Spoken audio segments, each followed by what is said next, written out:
Oh, right here. Yes, okay. Who wants to go first? Okay.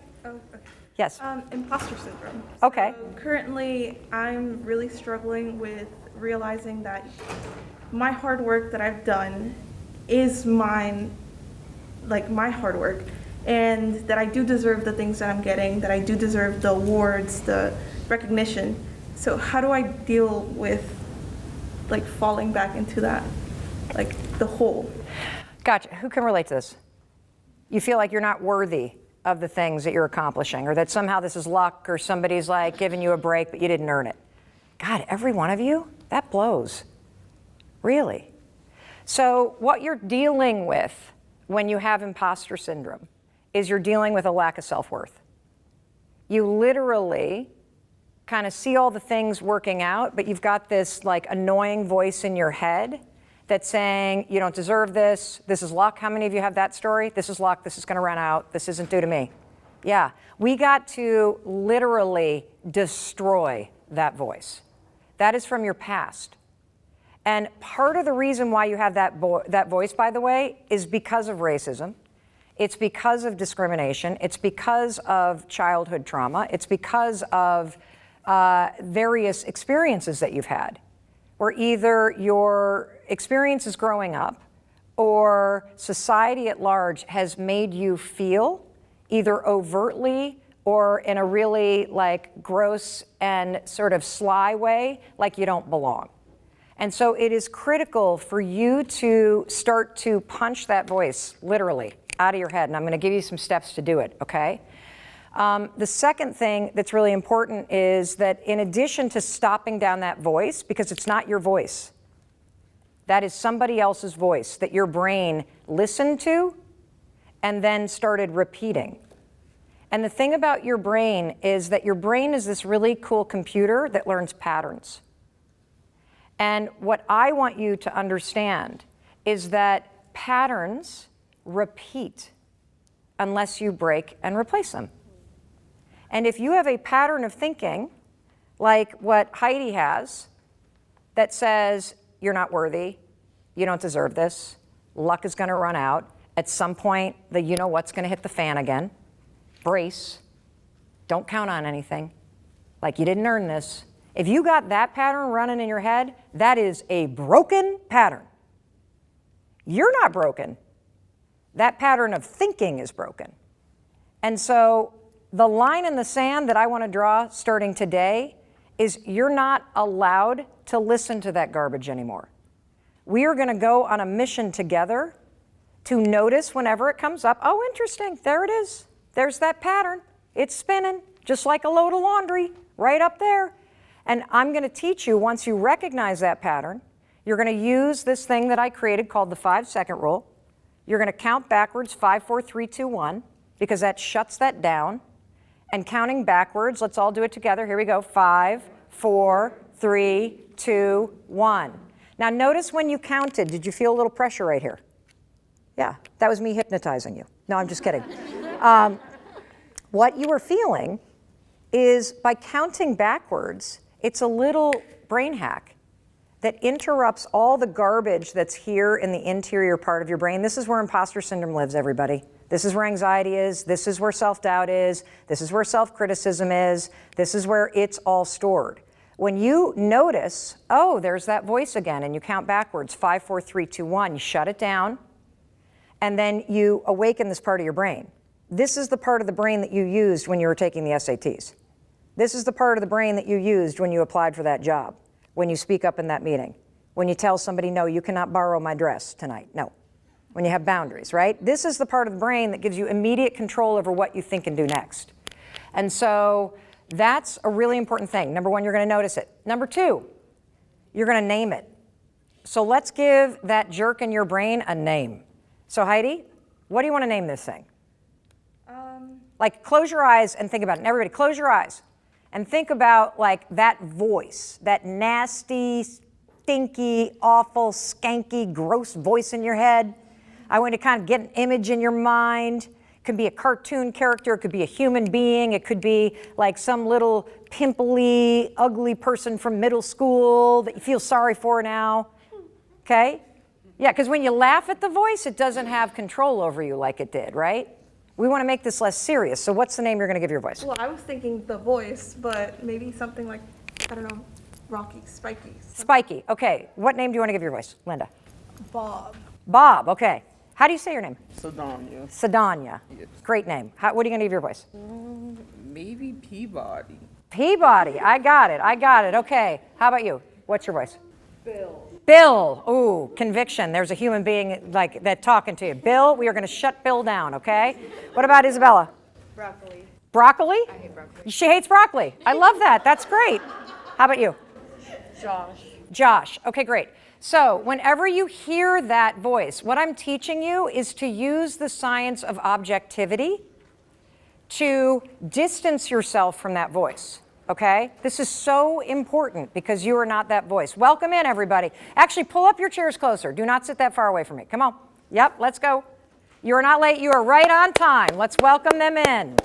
Okay, yep, louder, clap louder. Super important, everybody, in life to make people feel welcome.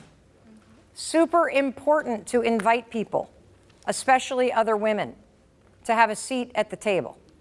And one of the things that I've learned, and then I'm going to catch you all up on where we're at, okay? One of the things I've learned is that, you know, there's so much success to go around. Have you wrapped your brain around the fact that there are, 8 billion people on this planet? There is so much success to go around. There's so much happiness. There's a tremendous amount of money to make. There's a ton of people to date. And when you focus on the fact that there is limitless possibilities for you, you're not in competition with anybody in this room. And the louder you cheer for other people, the more you invite people in, the more you will be invited in and the more cheering there will be for you. It is incredible when you can flip your mind from being jealous and competitive and small-minded, like if she's getting that, it means I don't. Oh, no, no, no, no, no. If you see somebody getting something that you want, it's evidence that you can have it too. You're just going to get it and have it in your own way. And so you want to make it a habit to cheer for and celebrate all the women, everybody you see around you, because their success means you can have it too. And trust me, if you are a talented, hardworking, kind person, a company will make room for you. They will find another job doing that same thing. And so you focus on you. You focus on being the best you. And I promise you, all the other people around you that are having those things that you want, that's evidence you can have it too. I like to think of other people as a light on the path I'm walking down. They're shining a light that helps me walk in the direction of what I want. When researchers study all the things you could do to change your life that make a meaningful impact on the quality of your life, the simple, most important change is making it a habit to be kind to yourself. Researchers at the University of Hertfordshire, I cannot speak, I'm exhausted, I'm sorry, it's been a long 3 weeks, can't pronounce that either, in the UK did a study on things that create happiness and satisfaction. They looked at a whole range of behaviors and habits that you could do to improve your life, from exercising to trying new things to working on your relationships to being kind to others, to doing things that bring you a sense of meaning, to working on your goals. You name it, they studied it. That study concluded that the number one predictor of how happy and satisfied you could be, get this, drum roll please, self-acceptance. That's right. Meaning, how kind you are to yourself and how much you cheered for yourself had a direct and proportionate impact on your happiness and fulfillment. I love Marheen tagging her friend and saying, that's why I don't like it when you say bad things about yourself. Yeah, I don't like it when people I love say bad things about themselves either. But here's the thing. You and I can't change what somebody else says to themselves. That's why if you truly love somebody and you can afford it, buy them a copy of this book and just send it to them with a little I love you note. Seriously, it's $16 on Amazon. Send somebody you care about a high five through the mail by sending them this book. It will change their lives because it will teach them how to delete that self-criticism and replace it with a voice that is encouraging and kind. And that's what we all need to do, because being kind to yourself, based on research, everybody, has the power to completely change your life. And here's the funny thing, self-acceptance and kindness, it's what we practice the least. You and I will drink the kale smoothie, we'll go to the gym, we'll get up earlier, we'll cut out gluten and meditate. But the entire time we're doing it, we're beating ourselves up. I didn't meditate long enough. I didn't work out long enough. The kale smoothie, I should have done this sooner. Like, isn't it ironic? Here you are doing all this stuff to try to change your life, and you're beating the daylights out of yourself as you're doing it? Yep, I know. I'm doing it too. Thank you. I see a bunch of you saying that you just listened to the interview with Fern Cotton on her Happy Place official podcast. That was an incredible conversation. Lots of content there on Amazon, on anxiety and panic. And by the way, if you're struggling with anxiety, everybody, this book is a game changer. All the tools grounded in science. It begins with the high five in the mirror, but boy, oh boy, do I unpack anxiety in this book. So we're on page 28 for those of you reading along of chapter 2. So why don't you do it? Why are you not kind to yourself, everybody? None of us have been taught. How? Did anyone ever teach you how to be kind to yourself? No. You've been taught to be nice to other people and to be polite and probably to be seen and not heard and to keep your voice down and to have good manners. You've been taught all those things. But has anybody actually taught you how to be kind to yourself? No. And based on research, being kind to yourself, being encouraging as you are trying, that is what will change your life. None of us have been taught how to be kind to ourselves. It's that simple. Our parents were hard on themselves, so in turn, they're hard on us. You may have grown up with a mom who criticized herself in the mirror, or who felt guilty for taking time to herself, or a father who didn't express his emotions and measured his self-worth based on what he earned or how he achieved success outside the home and came home frustrated every single night, yelling at everybody. If you're tough on yourself, you might want to blame the tough love you received as a child. Suck it up, pull up your big girl pants, wipe away those tears. Oh, this one makes me angry when people say, well, my father hit me too and I turned out okay. Bullshit. Honestly, that one really makes me angry. The worst parenting excuse in the world is, well, it was done to me and I survived it, so it's okay if I do it to you. That's right. I see somebody saying, you're right, Mel, we're not taught what to do when life gets hard. Let me tell you what to do when life gets hard. You start your day with a high five. Just like when a team is down, they don't scream at each other in a huddle. They lift each other back up. That's what you need to be doing. When life is hard in particular, you got to have the high five habits in this book. You got to know how to lift yourself up when life pounds you down. That's why you need a copy of the high five habit today. If you have not read this yet, go read the reviews, everybody. The reviews are so jaw-dropping, deeply personal, deeply personal. This book will change your life because it changes you and how you treat yourself. This is the most important thing in the world I've ever talked about, the high five habit. I'm telling you, it's why I'm reading it for free. And for those of you joining, get your books out. We're on page 28. Luckily, patterns are meant to be broken. That's where we're going. We're going to finish chapter 2 in a matter of 10 minutes, everybody. I'm so happy that you finished the book. I see people saying, I'm so happy that you loved it. I see everybody rereading it. This is a book you're going to come back to. Seriously, over and over and over again. This should be required reading for every human being, because nobody has taught you how to be kind to yourself. Nobody has taught you that you deserve to be lifted up. You deserve to be celebrated. You deserve to be encouraged. I'm serious, everybody. All right. You know, your parents just repeated what was done to them, and nobody taught your parents how to be kind to themselves or how to lift themselves up. That's why you don't know how to do it. That's why you need the high five habit. That's why I'm here. And that's why you're so tough on yourself. You're just repeating what was done. As a kid, your brain absorbs everything around you. And that explains your unconscious drive to just constantly repeat dynamics you learned as an infant or as a child, even if you don't like those dynamics. I love Jean Scott saying, my mindset is already so different, and she hasn't even finished the book yet. I'm telling you, it's that powerful, everyone. And I love what you're saying. My mom is kind to others, but not to herself. How many of you are kind to everybody else?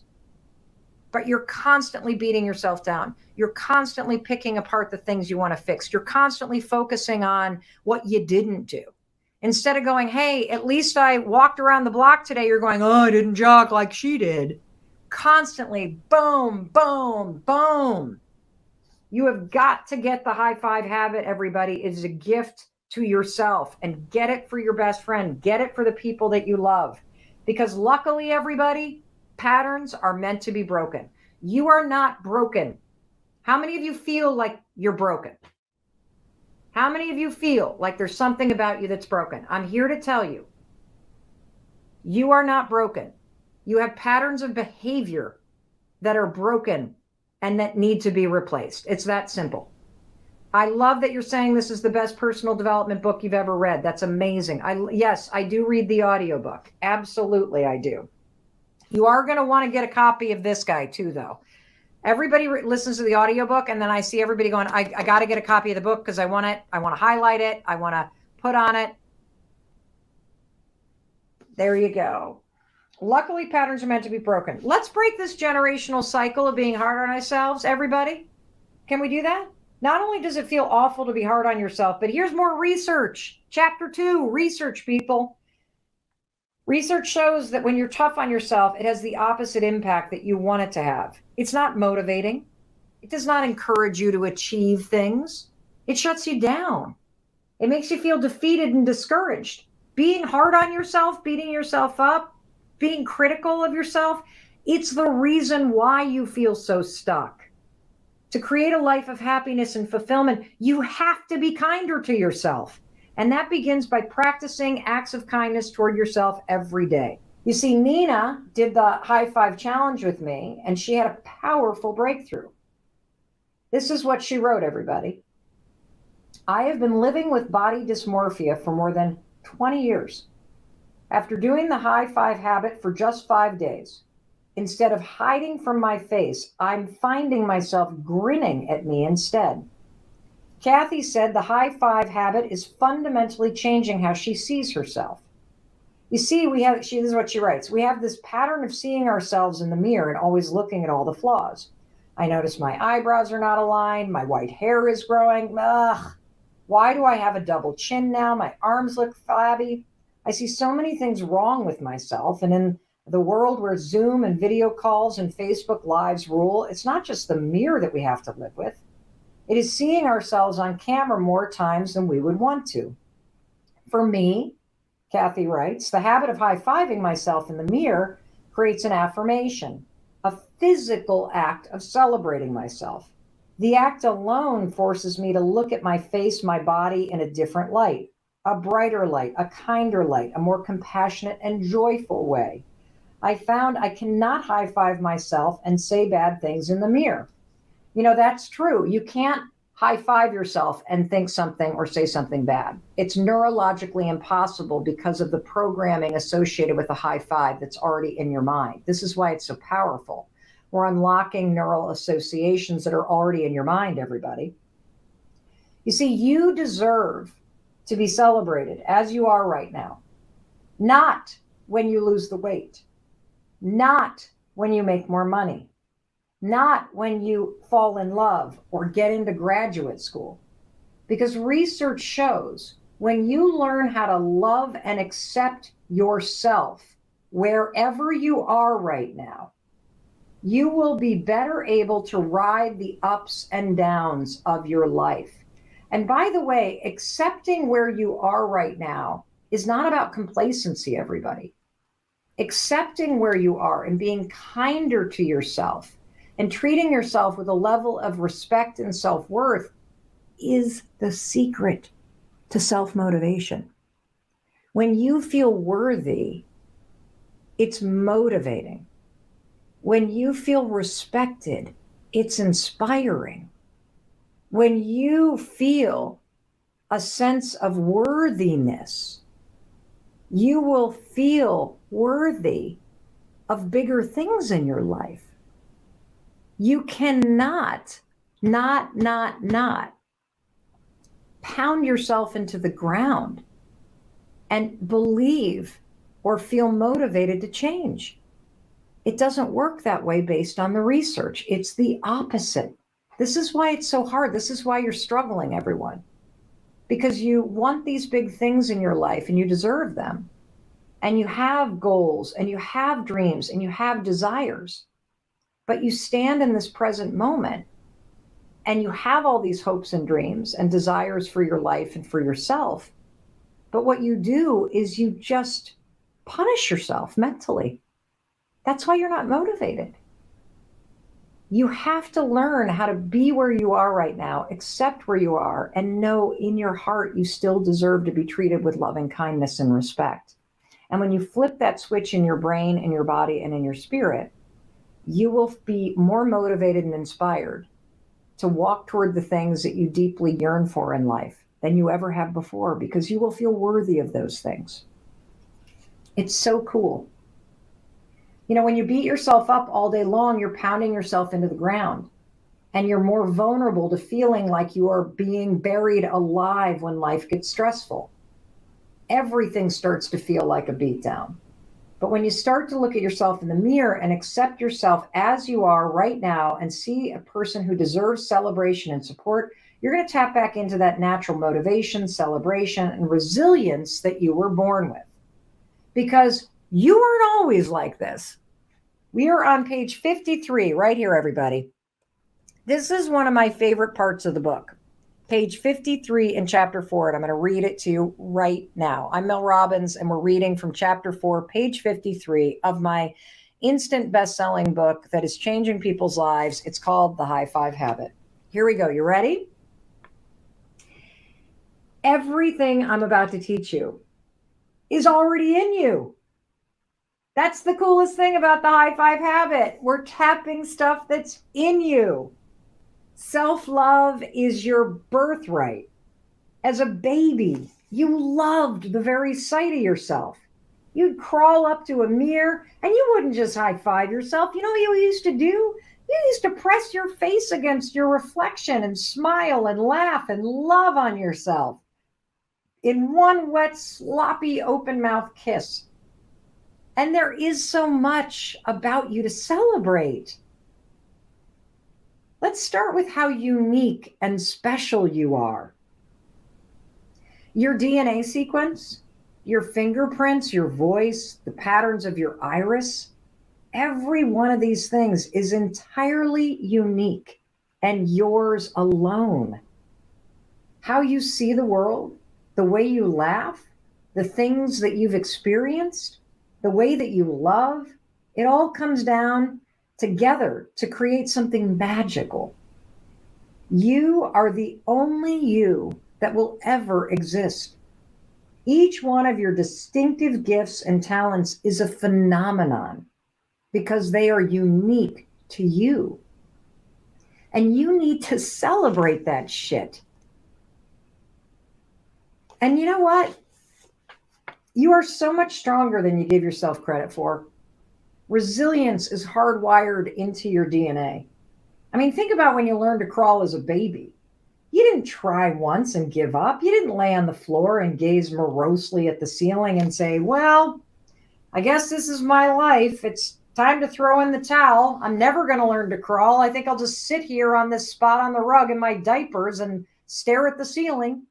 No, you tried again and again because you didn't have words. So you couldn't tell yourself some sad story about how you just can't do it and you're not good enough or smart enough or strong enough. You know what you did? You kept trying. And eventually You pulled yourself across that floor. You're also naturally intelligent. You don't give yourself enough credit for this. By simply watching the people around you as a baby, you figured out how to coo and smile and crawl and scooch and eventually walk. And it didn't matter that you fell an average of 17 times an hour while you were learning to walk. You just kept trying. And that tenacity is still in you. And here's something else, everybody. Celebration is part of your DNA too. As a kid, every time you succeeded at something thrilling and new, you'd laugh and screech and raise your arms up above your head. If the music would play, you'd shake your booty and wiggle and jump around. You are perfectly designed to feel loved, resilient, joyous, and celebrated. That's why a stranger's high five feels so damn good. A high five strikes deep down to the core. It hits the you of you. And it reminds you of something you've forgotten, who you really are, and how you're meant to feel. And now, how do they start to shift for those that are ready? Okay, great. So if you are sick and tired of beating yourself up, if you are sick and tired of focusing on what's not working, if you are sick and tired of the self-doubt and the self-criticism and the self-hatred, this is a game changer. And I only learned this 18 months ago. So despite all of my success, Koya, on the outside, being me was this weird mix of having positive outbursts of energy and enthusiasm in the moment, combined with a deep, relentless, grinding internal voice that was critical, that had a lot of self-hatred, that was constantly making me feel like the world was aimed at me and that I was screwing everything up. Yeah. That was my experience. And I think that is the majority of people's experiences. That no matter how good it looks on the outside, the majority of human beings who are adults either can't look at themselves in the mirror, and this was a huge wake-up call in researching the high five habit. 50% of men and women, and this is not a blind, double research, PhD-backed study. This is looking at hundreds of thousands of people that are taking the high five challenge. This is looking at, the millions of people that follow me and the feedback that we're getting. 50% of the people that first try to do this high five habit, which I'll explain in just a second, report that they can't even look at themselves in the mirror. There is so much self-hatred, right, or disgust, or judgment. It is so sad. And I am on a mission to wake everybody up and to teach everybody a fundamental, simple habit that unlocks science in your brain and in your nervous system to help you break the habit of self-rejection and self-hatred and self-doubt. Right. And that's where the high five habit comes in. And so the high five habit is very simple. First, I'm going to explain it, and then we can kind of unpack it however you think will benefit everybody that's listening. So all you're going to do is you're going to stand in front of the bathroom mirror, and I want this to become part of your morning routine. And there's lots of science around why I want you to do in the morning. We can get to that in a minute, but you're just going to stand in front of your bathroom mirror. And I want you to take a moment and I want you to look at the human being in the mirror. And that right there is a complete change from what you're doing right now. Because what you're doing right now when you stand in front of the mirror and you brush your teeth, or you stand in front of the mirror and you get ready for your day, is you either ignore yourself, you won't even look at yourself. That's a form of self-rejection. Right. Or you focus on all the things that you need to fix. Your hair, your makeup, the things you don't like. And so you start your day with a habit in your morning routine of rejecting yourself. And that habit of self-rejection has created the insecurity that you feel. Yeah. That habit of self-rejection is what drives your need for validation externally. Yeah. That habit of self-rejection is why you think you're only worthy if somebody else says that you're worthy. And so the high five habit is all about using science to break the habit of self-rejection and replace it with a habit of self-empowerment, self-acceptance, self-compassion, self-love. And here's how you do it. You're just going to stand there. You're going to look at the person in the mirror. And notice I'm not saying reflection. Right. There are two people in the bathroom every morning. There's you and there's a human being in the mirror who has been waiting for you to wake up and realize that they're there. They are trying. They are doing their best. They are so beaten down by your relentless criticism. They need you. They need you to see the positive. They need you to compliment them. They need to be kind to them. Yeah. And so I want you to take that in for a minute, because you're staring at your soul, at your spirit, at your essence, at your humanity. And most of us have never actually considered that. I hadn't. And then what I want you to do is I want you to just reflect for a second as you look at that human being. What does she or he or they need from me today? Something you've never asked yourself. Because right now, what your morning routine is that you drift into your day and you start thinking about everybody else. What do you need to do for everybody else? Right. What's all the things on your to-do list? You have skipped the most important person, and that's the human being in the mirror. And I want you to literally stop and ask yourself, what do he, or they need from me? And it might be, I need you to have some freaking fun. I need you to stop being a bitch. I need you to be a little more positive here. I need you to reach out to some people and ask for some help. Something will pop in your mind. Yeah. And then take a deep breath. And then, as cheesy as it sounds, I want you to raise your hand and I want you to high five that human being in the mirror. And something crazy is going to happen. So this is why this is so revolutionary. Regardless of how weird the high five habit feels, regardless of how much you may resist it, regardless of how kind of corny it is, you will immediately feel your mood shift, because your brain doesn't know the difference between high-fiving somebody else and high-fiving yourself. That's what I love about it. I love that it's so simple and silly, because we need to play more. Yes. And so when you give somebody a high five, Koya, what does the high five communicate? Yes. We got this. You're awesome. Just love. Yes. Basically, it communicates love. It does. You're right. And it communicates a lot of different forms of love. Yeah. So it could be a high five that's really encouraging, I see this is hard. You got this. Yeah. It could be shake it off. Keep going. It could be I love you. Believe in you. We're together. It's partnership. It's like this massive, wonderful feeling of love. You have never high-fived somebody and thought, I hate you. I hope you fail. Yeah. You're ugly. You're worthless. You've never done it. And so you can stand before yourself in the bathroom mirror and hate the person you see. Yeah. But the second you physically raise your arm and you do the motion that you've done your whole life, your brain shuts off all thinking and it taps into the programming in your mind that says, I believe in you, I love you, I see you, keep going. Yeah. And then you feel this boost in your mind because, and in your mood, every time somebody else is giving you a high five, your brain has released dopamine. That's why high fives feel so good. Yeah. The other reason why a high five feels so good is because your nervous system recognizes it as somebody celebrating you. And so you get this affirming life energy that jolts through your body. And so your brain, again, and your nervous system doesn't know the difference between me high-fiving you and me high-fiving myself. So even on my lowest days, Koya, when I high-five myself, I get a dopamine drip.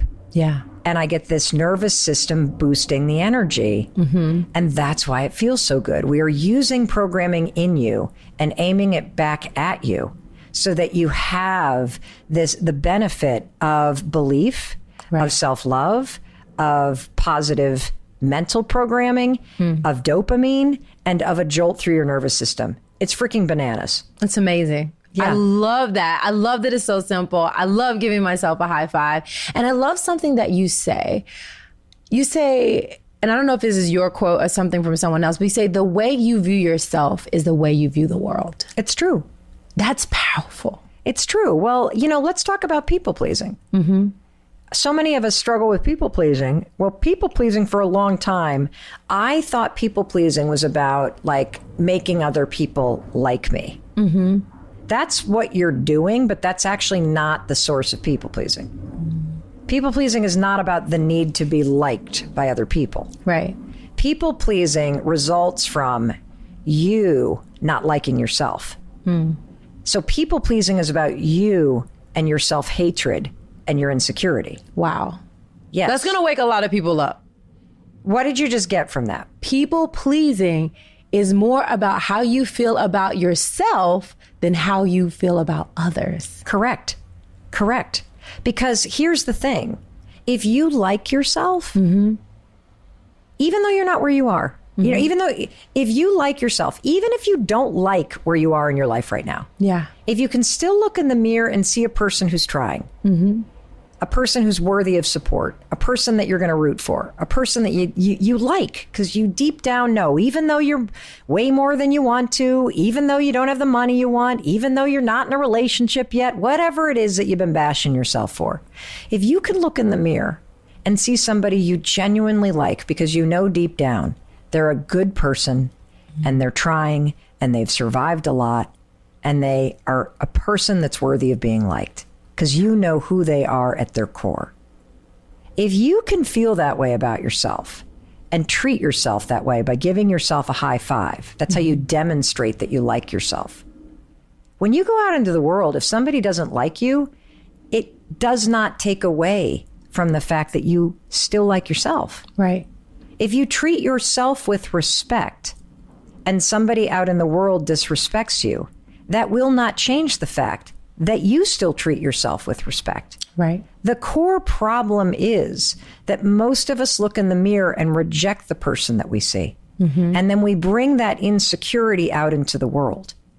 And we are looking at lovers and bosses and friends and family to then make us feel secure or make us feel loved, when the root problem is we don't love and like ourselves. And so we got to bring all of that back in house. Right. Using the high five habit, you can show yourself, demonstrate to yourself, and practice what a person who likes and loves and respects themselves does, which is they wake up every day and they treat themselves with loving kindness. And the best part for me about the high five habit is you actually don't have to say a word. And in fact, I recommend that for the first 5 days, you don't. Because your self-critic and your brain programming is so negative and relentless, and it's been in there for decades, that I want you to feel the benefit of the science. Right. I want you to just stand there and look at the human being in the eyes in the mirror. And I want you to raise your hand and notice what you're feeling. You can't help but crack a smile after you do this for a couple days because of the dopamine. Right. You can't help but shift how you see yourself because of the nervous system wiring. We've had reports back now from people who have said this really interesting thing. They've said, you know how like can you recall a time in your life where you actually remember getting high fives? Yeah. When was it? Can you describe it? Put us at the scene. Basketball. Okay, put us right at the scene. Oh, yeah. So playing basketball, I mean, that is the best place for high fives. High school, I mean, for a whole year, I rode the bench. But when I actually started getting rebounds, making points, high five. The more high fives I got, the better I got, because it boosted my confidence in myself. Correct. And, there was a study actually with the NBA that proves this. Yeah. So they took a look at NBA teams. Researchers did. I think this was in 2011. There's a massive article in the Wall Street Journal about this, as well as a published academic study. They looked at NBA teams. And do you know you can predict what teams are going to have the winningest record at the end of the season by looking at behavior in the preseason? And the behavior that predicts whether or not an NBA team is going to have a winning season or not is the number of pats on the back, fist bumps, and high fives that a team gives one another in the preseason. Wow. Because just as you said, based on your lived, felt experience playing basketball, being in high school, being on a team, feeling the encouragement, the momentum, the support. High fives aren't gestures. They communicate trust and partnership and belief. So when you high five a teammate, you're communicating, we're in this. I believe in you. Shake off that shot. Even though you're on the bench, you're a valued member of this team. Keep trying, keep going. And the corresponding data about the teams with the worst record was also true. They had the least number of pats on the back and fist bumps and high fives. Why? Well, when every player's in it for themselves, it creates distrust and selfishness. Right. And so by high-fiving yourself in the mirror, you can create that same partnership with yourself, and that same momentum starts to get created every single morning when you send yourself into the game of life every day, the way you would send yourself back into the game of basketball after having a team huddle. I love that. I love that. And it actually brings me to one of the most important pillars of Get Loved Up, which is spirituality. And I kind of want to dive into spirituality with you because I feel like giving that high five is bringing people back into divine alignment with themselves. Okay, say that again, because that is exactly right. Bringing people, giving that high five is bringing people back into alignment with themselves, with spirit, with the universe, with God. Because that negative self-talk is taking you out of alignment with love, out of alignment with spirit. And so that one act, because I know you say habits, I say ritual. We have so many different language, but what I feel when I give myself a high five and when I practice that positive self-talk is alignment with spirit. 1,000%.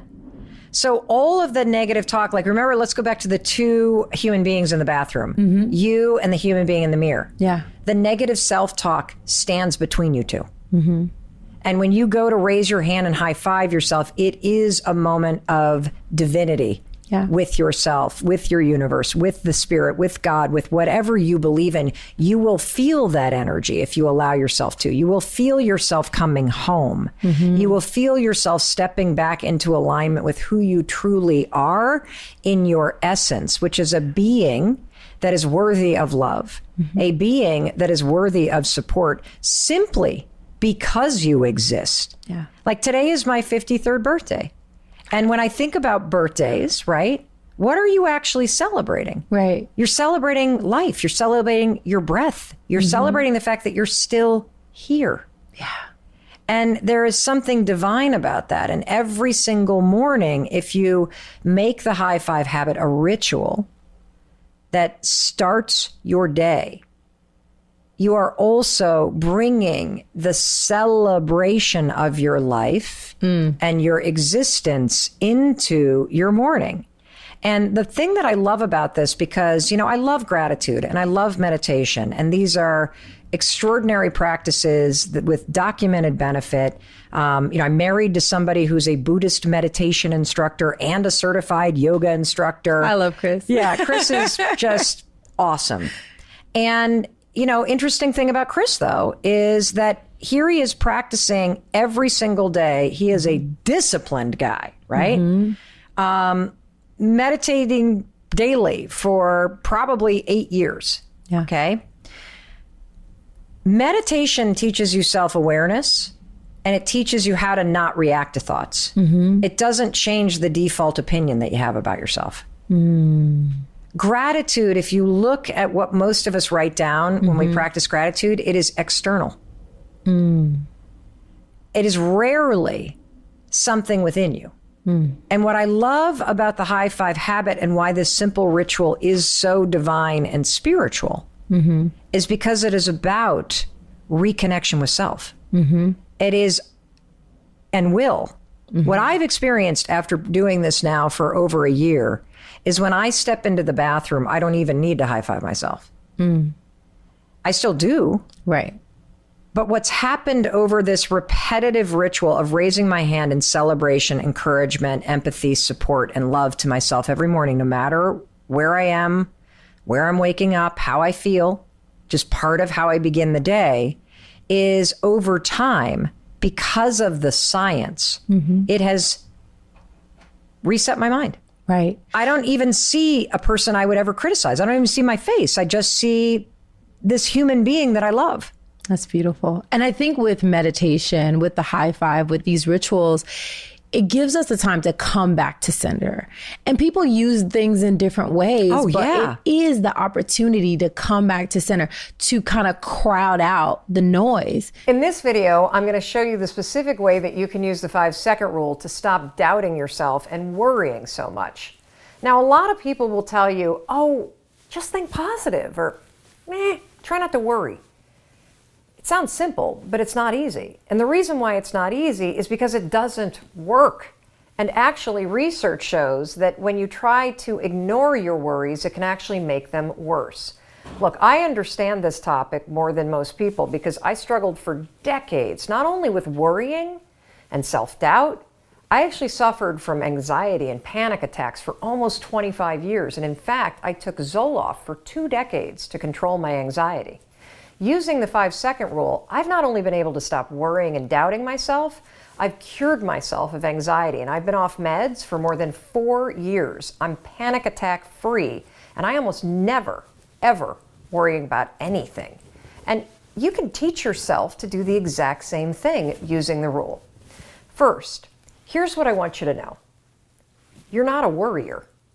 A lot of us call ourselves a worrier, right? Oh, I'm a worrier. You're not a worrier. You have a habit of worrying. That's a very big difference. You've allowed your mind to drift and linger on negative thoughts so many times, it's now a pattern of behavior that you repeat, and you don't even realize it.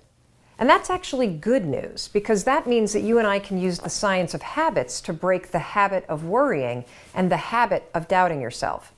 In the language of habit research, the 5-second rule is what psychologists call a starting ritual.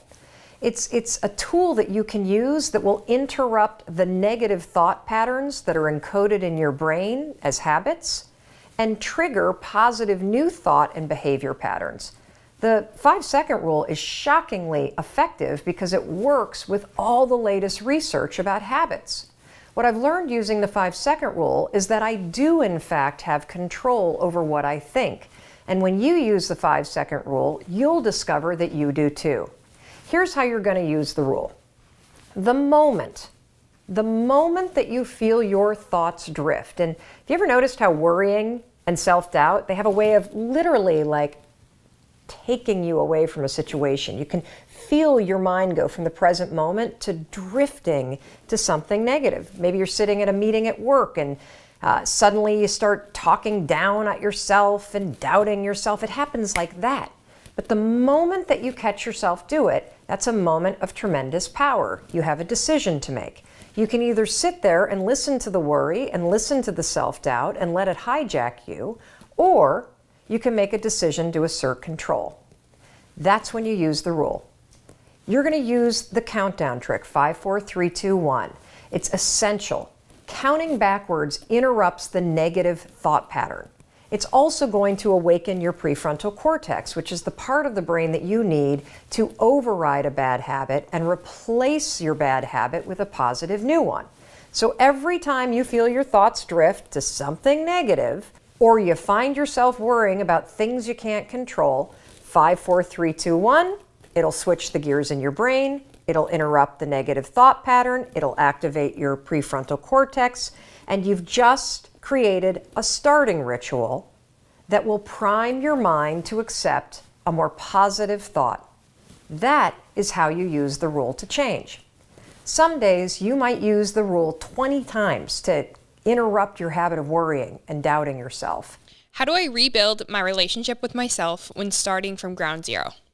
So, Mel, this is a pretty broad, expansive question, and so I thought maybe we would talk about this and then we would narrow down into specifically what we're talking about. So starting from ground zero might mean, hey, I had a traumatic event happen to me, or maybe my life is changing. Maybe I'm reaching a point in my life where I need to do something different. I'm learning that everything I've done to make me happy or fulfilled or satisfied isn't working. So for Federico, where do we even start? What do we talk about? You actually start the exact same place we all have to start. Every morning in the mirror. Every single morning in the mirror. You see, the most important relationship that you have in life is the one you have with yourself.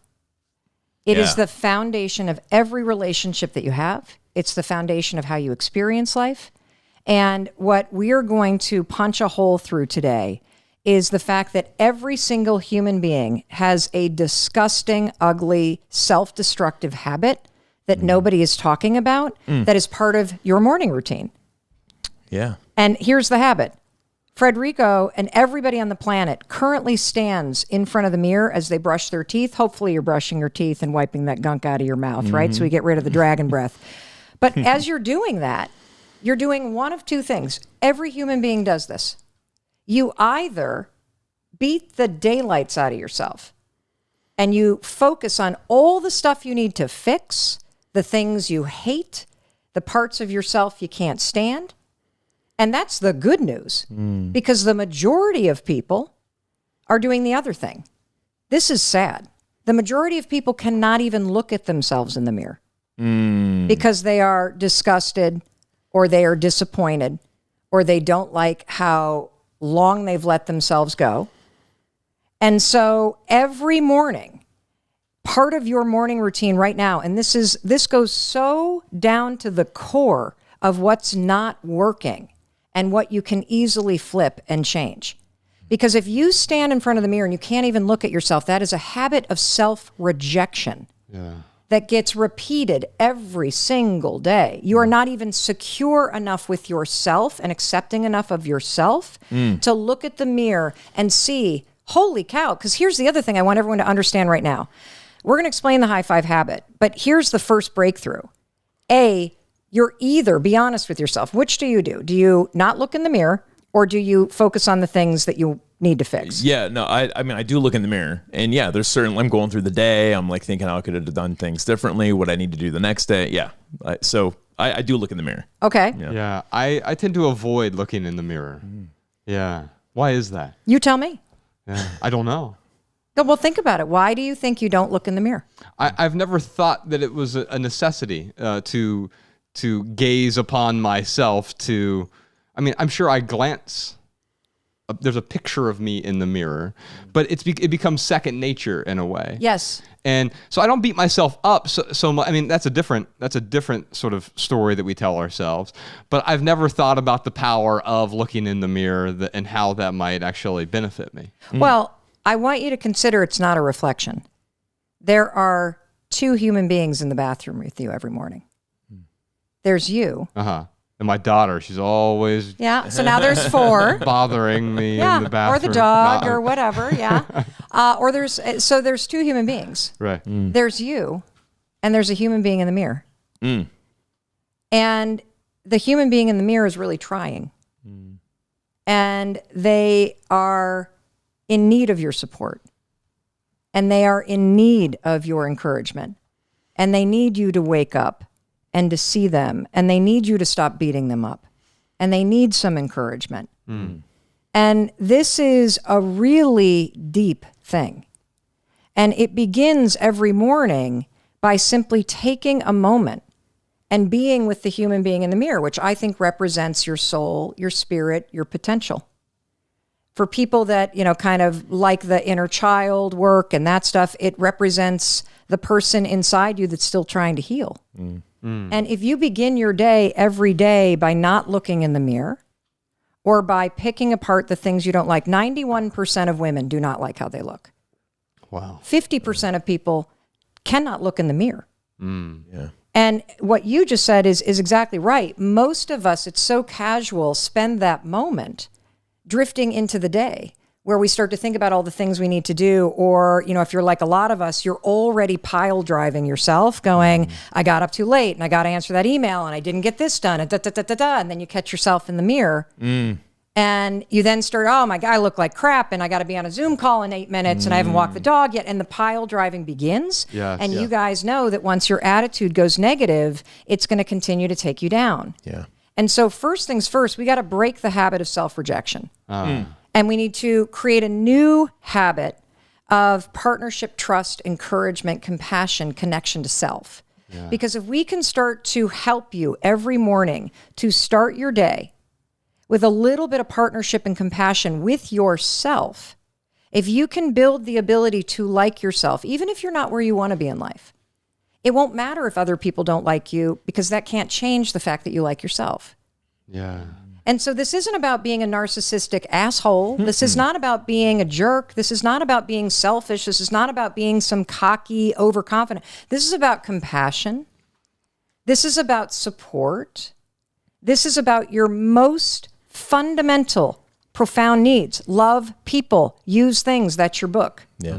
I'm going to share with you a story about how I figured it out, and then I'm going to give you some advice about how you can think about it, and then I want to say a few other things about the fear of disappointing people, because this is, I believe, the single biggest factor for most people that robs them of success. That you use what other people might say or think or be disappointed by as an excuse to not fully be yourself, to not fully go after what you want. And so first let me talk about triggers, because I believe that for most of us, the habit, and I use the word habit because habit just means that it's a pattern. We have a pattern where we fear disappointing people, and then that triggers us to operate in certain ways. That pattern began a very long time ago. And I think it's safe to say that for 99% of us, you can find where it began somewhere in your childhood. And it probably doesn't matter that you find the first, because you probably have 150 examples of being terrified that your dad was going to scream at you, or terrified that your mom was going to get cold and get that tone of voice, or terrified that somebody was going to be upset with you. Because the fear of disappointing people really has more to do about being in trouble with somebody, right? So for me, I know the moment because it was a really defining moment for me, but I didn't remember it until I was 27. What happened is I had a memory being in a group environment during a seminar. Somebody was sharing about being a sexual abuse survivor, and she was talking about her sister. And all of a sudden I had this memory triggered where I remembered being in the 4th grade, and I remember being on a ski trip with my family and a couple other families, and I remembered waking up in the middle of the night with an older kid on top of me. Now, it wasn't a terrifying sexual abuse story. It was more confusing to remember it. He did what he did, and then he got off of me, and I remember my brother was sleeping in the bed next to me in the bunk bed, and I remember thinking in that moment, oh my God, don't make a noise. I don't want this person to hurt Derek. So fast forward to the morning, all the kids leave to ski. I'm kind of like underneath the covers, and I get out, I go downstairs, and as I go down the stairs, I hear my mom talking in the kitchen. And I think, I gotta tell her, I gotta tell her, I gotta tell her, I gotta tell her. So I'm in 4th grade. I round the corner, my mother's there with another mom, and there's the kid. And my mom goes, how'd you sleep? And I said, fine. And what's interesting is what a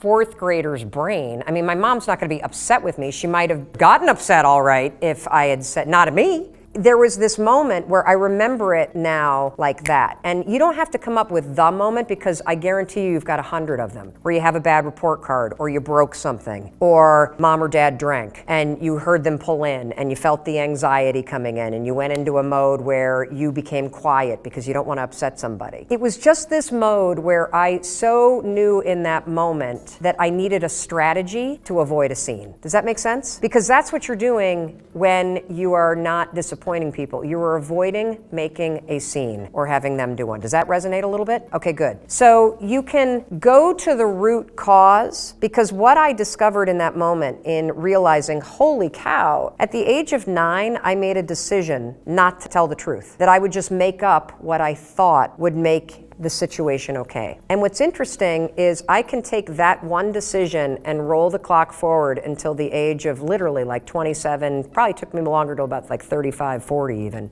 to stop lying. The fear of disappointment for me turned me into a liar, and I didn't even realize it, because I was so worried about creating a scene or upsetting people or having people judge me that I started lying as a strategy. I invented it as a 4th grader. It didn't work in my life. It made every relationship suck. It made me miserable, but that's what happened. So when you think about your pattern of being afraid of disappointing people, of managing not making a scene, you don't need to find the exact trigger when it began. If you find just one and you understand kind of how old were you and what did you feel and what were you trying to manage, and then for me, what I say to myself is, oh, well, I have a lot of empathy for myself now because I understand why I developed that strategy. And now that I saw that it was a strategy that worked, because lying really worked when I was little. Not so much when I was an adult. When I understand it was a strategy, I can now say, oh, well, that's a strategy that worked then. Now that I'm in this chapter of my life, I'm going to pick a different strategy. Does that help? Today's coffee talk is all about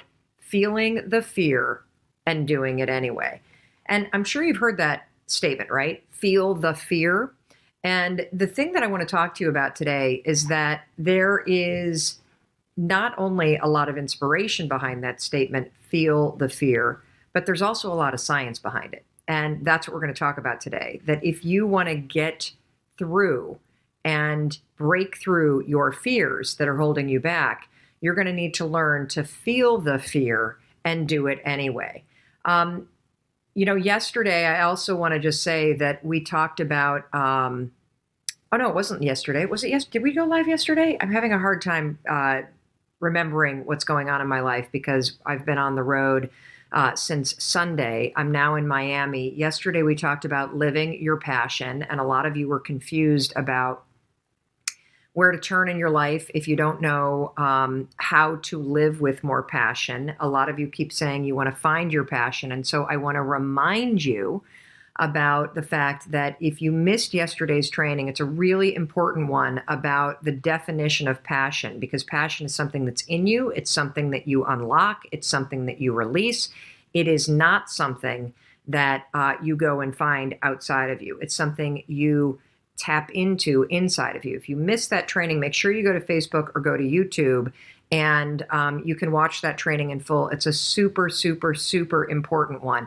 But today we're going to be talking about feel the fear, because what you're going to learn today is that we tend to think about fear as something that's up here, that the fears are all in our heads. Well, the truth is your body feels fear and remembers fear and senses fear way before your mind does. And the reason why I want to talk to you about this is because, as many of you know, we have a brand new audiobook that just launched with Audible Originals. So Audible Originals is an imprint inside of Audible. We are a major partner of Audible's, and we just released a brand new audiobook. It's their #1 new release on Audible called Take Control of Your Life: How to Silence Fear and Win the Mental Game. And there were some unbelievable things that I learned and that my team learned and that we're now sharing with you in doing that project. So Take Control of Your Life isn't your typical audiobook. It's not me just reading a book that I wrote. What Take Control of Your Life is Take Control of Your Life is a live coaching and takeaway program that's 10 hours long. And so there are 6 people that you meet when you listen to Take Control of Your Life. And they have fears, just like you have fears that are holding them back, just like you have fears that hold you back, fears that impact your life in a negative way. And we go session by session for 6 sessions. You listen to the coaching session, you hear about somebody else's fear, you hear me coaching this person live. And then I spend like 45 minutes unpacking the entire coaching session for you. And on top of it, you guys, there's a 55-page workbook that our team designed that goes along as a companion to this audiobook. And you don't even need to buy the audiobook to get the workbook or to get the takeaways, because I'm giving you the takeaways for free here on our live stream. So if you want the audiobook, just go to melrobbins.com/take control and you can download the audiobook. And what I'm going to talk to you about today is I'm going to talk to you about the session that we did with Heather in Take Control of Your Life. And it's a really incredible session because Heather is held back at work, because what happens is when she has to have a really difficult conversation, when there's something that she wants to talk to her boss about, when there's a conflict with one of her colleagues. You ever have a conflict with your colleagues at work? Ever feel like you work in a toxic work environment? Well, this is something that you need to understand. Sometimes the toxicity in your work environment is about the other people. And sometimes the toxicity in your work environment or in your life environment or your friend environment is about stored memories in your body from your childhood. I know it's crazy stuff, because the saying, feel the fear and do it anyway, it's true, because your body feels situations that set you that puts you in a state of being afraid before your mind catches up and starts thinking about what you're afraid of. And so one of the key takeaways from Take Control, and one of the things that I want to teach you today, is that if you start to tune into your body and you start to notice the signals that your body is sending to you in your day-to-day life, signals like butterflies in your stomach, signals like feeling a rush of energy up to your neck, signals like your armpits sweating, signals like your hands getting sweaty, signals that your body is stepping and noticing a situation that reminds it of your past. Learning how to read those signals that, oh my God, here goes my body. My body is starting to recognize that this is a situation that puts me on edge. Recognizing those signals first and slowing the body response down before your brain starts to go, oh my God, oh my God, oh my God, oh my God. That is a critical skill in taking control of your life. Now I'm going to teach you a little trick. When you say I'm excited, your brain tells your body you're safe. And so they studied this at Harvard Medical School. If you, in a moment like this, go 5, 4, 3, 2, 1 to interrupt the racing, oh my God, oh my God, oh my God, oh my God thoughts. And then you say, I'm so excited to be up here. I'm really excited, even though I'm like shaking. I'm really excited because my colleagues believe in me. I'm really excited and I'm really proud of myself. Something is going to happen in your body, so I want you to repeat that with me, okay? You ready? I'm really excited to be up here. I'm really excited to be up here. Let's do it a little louder. I'm really excited to be up here. I'm really proud of myself. I'm really proud of myself. I'm really excited that my colleagues love me so much. I'm really excited that my colleagues love me so much. And I'm really excited I'm pushing through my fears. I'm really excited I'm pushing through my fears. Do you feel your body settling a little? Even just a little? No. No? Not at all? I don't believe you. I think that you think if you say, I actually feel a little bit better, Mel, that I'm going to make you stay up here longer. Isn't it? See? I knew it! I knew it! How many of you feel for her and you know fear is holding you back too? Fear lowers when you move. I want to hear you say, I'm excited I'm up here, because I know deep down in your heart you are. I'm excited to be up here. Why are you proud of yourself for allowing yourself to come up here? Because I'm awesome. Yes! Yes! Yes, you are! You are! Yes, you are! Come on! Get up for her! Get out of your seats, damn it! I want you to take this in. Take this in.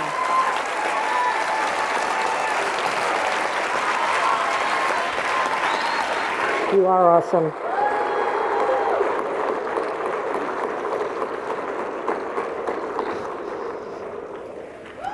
What did you get out of this, other than hating Mel Robbins? I'm gonna get my boss. Okay. She deserves a promotion. I want a raise on Monday morning.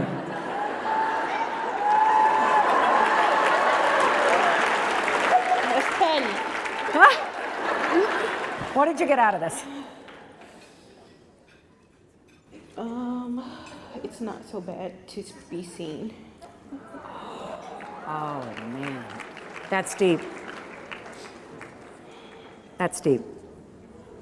It's a beautiful thing to allow yourself to be seen. And too many of us, because of whatever's happened to you, whatever you've survived, because it scares the hell out of you, we won't even allow ourselves to be seen.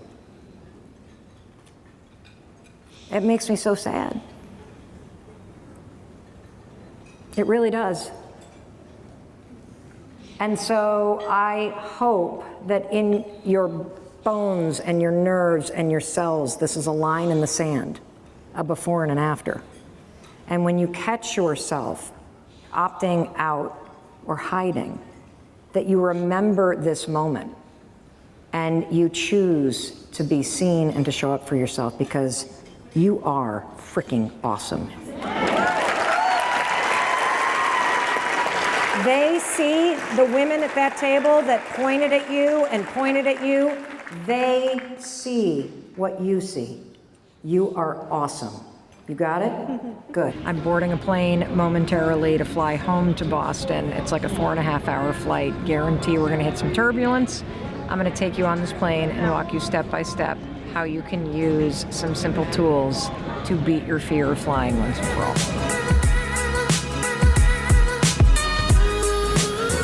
All right, step number 1, and you have to do this before you get on the plane. You have to come up with an anchor thought. Here's how you do it. I want you to think about where you're flying to. Now, ask yourself, what are you really excited to do once you get there? That thing that you're excited to do, that is your anchor thought. So in my case, I'm flying from Las Vegas from a speech home to Boston, Massachusetts. My anchor thought is going to be walking in the front door and seeing my dog Amigo and how excited I am going to feel when I finally get home from this business trip. So before I get on the plane, I have an anchor thought, which is what I'm excited to do when I get home to Boston. And then when we get on the plane, I'm going to explain to you how the anchor thoughts works and how you're going to use it to fight your fear of flying. All right, let's go. As you get closer to the airplane, you might start to feel nervous. This is where the anchor thought comes in. Start thinking about how excited you are to get to the place that you're going and be visualizing very specifically what it's going to feel like, in my case, to walk in the front door, see the dog, finally be home. You're going to use your anchor thought. Yes, actually, they're.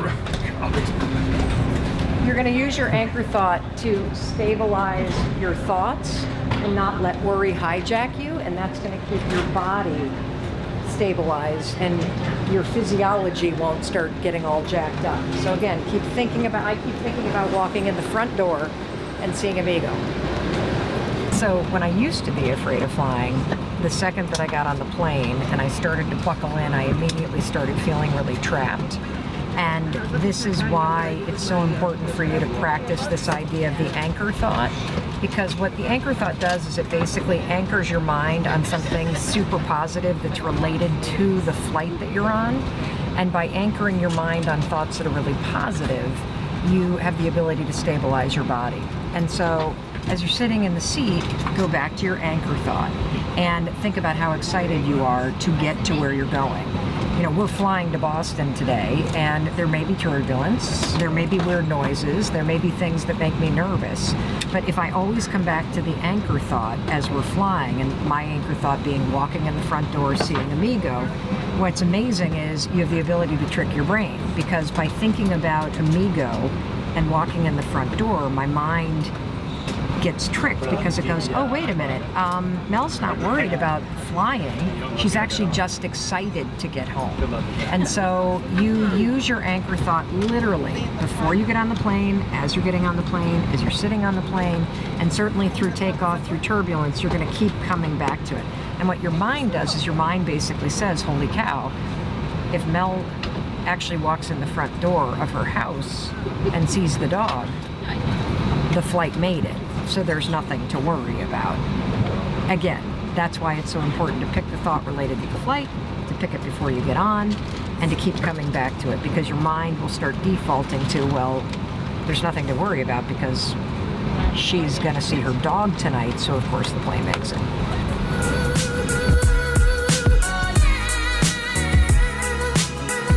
Number 2, you have to be on the alert for your mind hijacking you. Now, the pilot just came on the air and welcomed everyone on, and then said, you know, the faster we get on board, the faster we can make it to Long Beach. And the whole plane just went to Long Beach because, of course, we're going to Boston. Now, what's interesting is if you're somebody that's afraid of flying, you will look for every single reason to justify being nervous.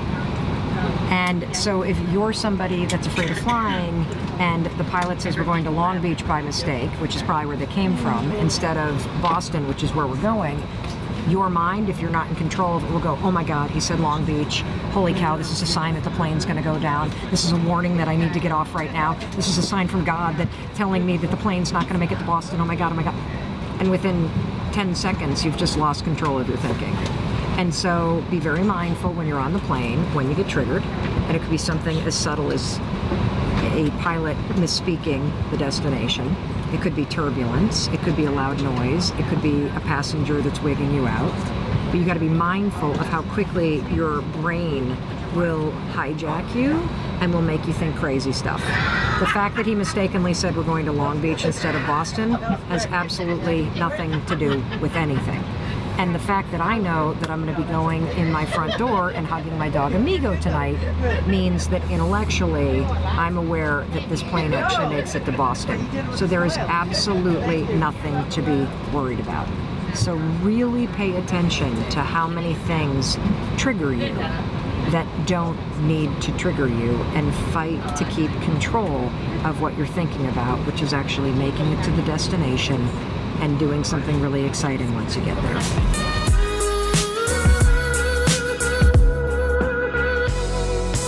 Number 3, remember everything is a good sign, not a bad one, a good sign, because it means you're one step closer to getting to where you're going and doing the thing that excites you. In my case, hugging my dog and finally being home.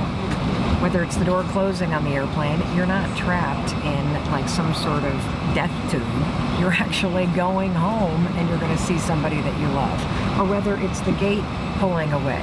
That's good news. It's not bad news. You're not trapped. You're actually one step closer to getting home and doing something that you're excited about. So remember, everything that happens is a really good sign because you're closer to doing the thing that excites you and getting where you're going.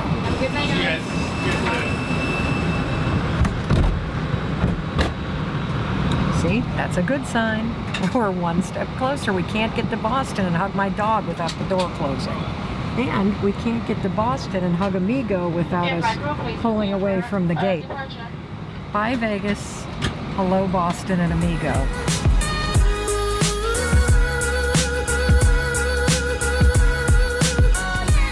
All right, number 4, make sure that before you get on the plane, you set yourself up for success by either creating a playlist of songs that you love or get something ready that you can watch. This is where I catch up on Stranger Things. And the reason why this is important is because if you're busy watching TV or listening to music that you love, the sounds are not going to freak you out. And so between tuning into something that you really love, whether it's a television show like Stranger Things or a playlist that you love to listen to, you're going to distract your mind and you're also going to tune out the noises that might otherwise trigger you. And heck, I mean, why not listen to something that you love? After all, you're going to make it and you're going to do something exciting that you, once you get there, so you might as well set yourself up to sit back and relax and actually enjoy yourself.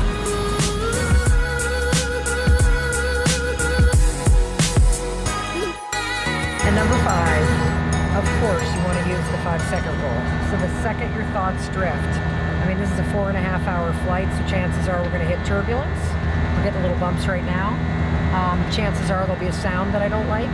When my thoughts drift to something scary or nervous, 5, 4, 3, 2, 1. You got to count backwards to interrupt your habit of being afraid of flying and your habit of being worried.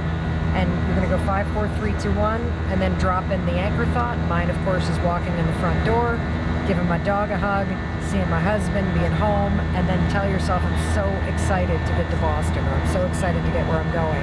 And that's it. That's the 5 steps to actually curing your fear of flying. They sound stupid. They're extremely simple. They're backed by science. They are proven to work. They've worked for me. They've worked for thousands of people around the world, and they will work for you. You know, I've heard a lot of experts say that fear isn't real. That is such a bunch of baloney. Fear is so real. In fact, there are probably things that you're afraid of doing right now in your life, in your relationships, at work.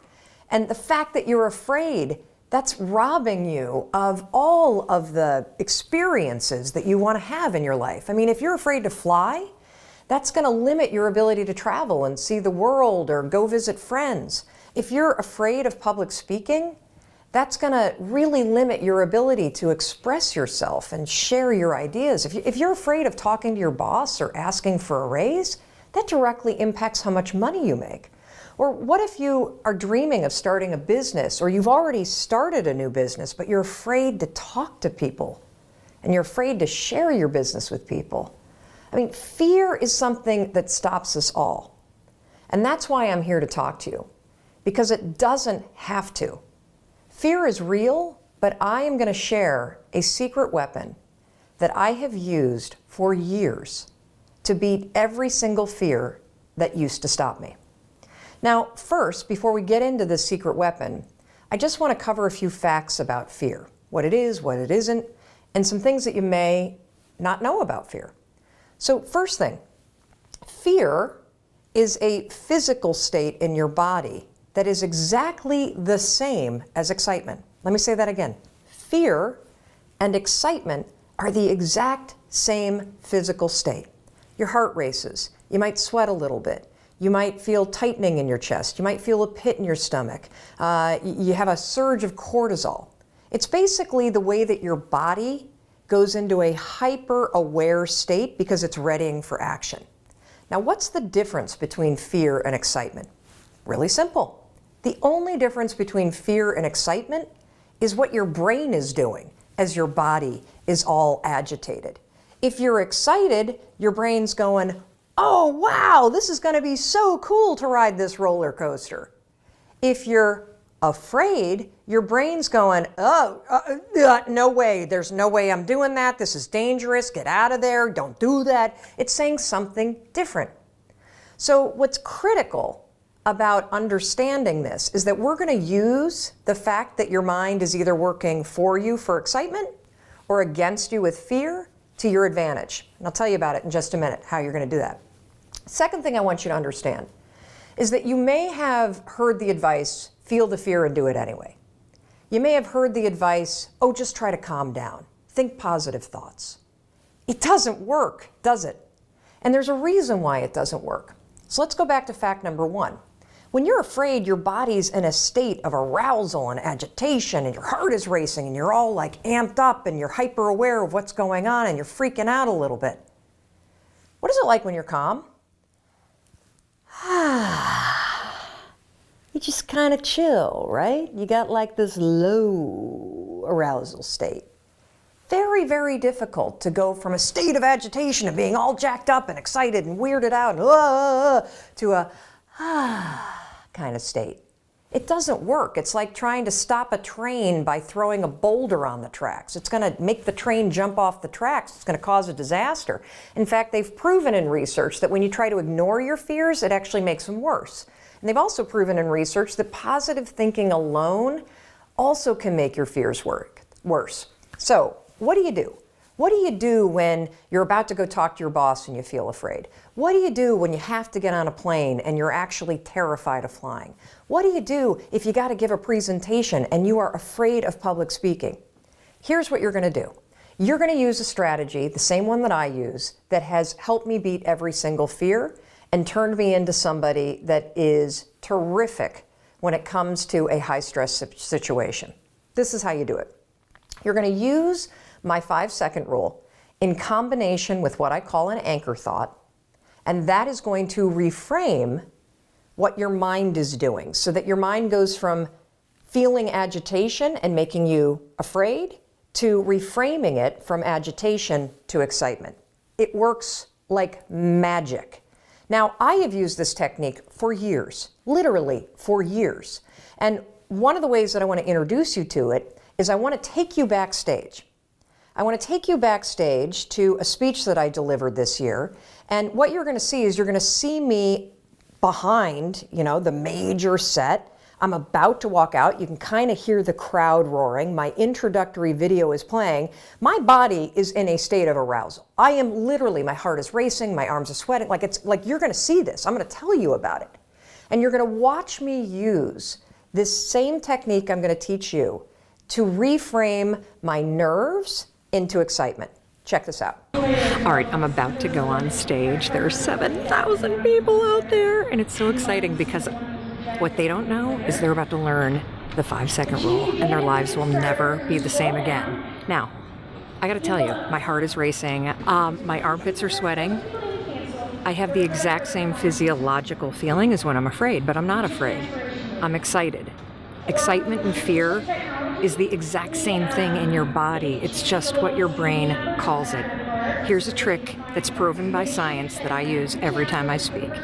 When I start to sweat, when I start to have butterflies, when I start to have my heart race, I say, I'm excited. I'm excited to get out there. I'm excited to talk to these people. I'm excited to share the 5-second rule. And what that does is it sends a message to my brain that tells my brain why my body's all agitated and excited. And that way, I don't feel afraid. Remember, excitement and fear, exact same thing in your body. The only difference is what your brain calls it. Go get them. Now, I want to give you one more example, just to make sure that you really get how you can use this. So a lot of you have written to me about your fear of flying, and I can really relate to that fear because I used to have the exact same fear. But I use this same strategy to conquer it. Here's how you're going to do it. So first things first, if you've got to do something that really makes you nervous or that you're afraid to do, before you're about to do it, come up with an anchor thought. What's an anchor thought?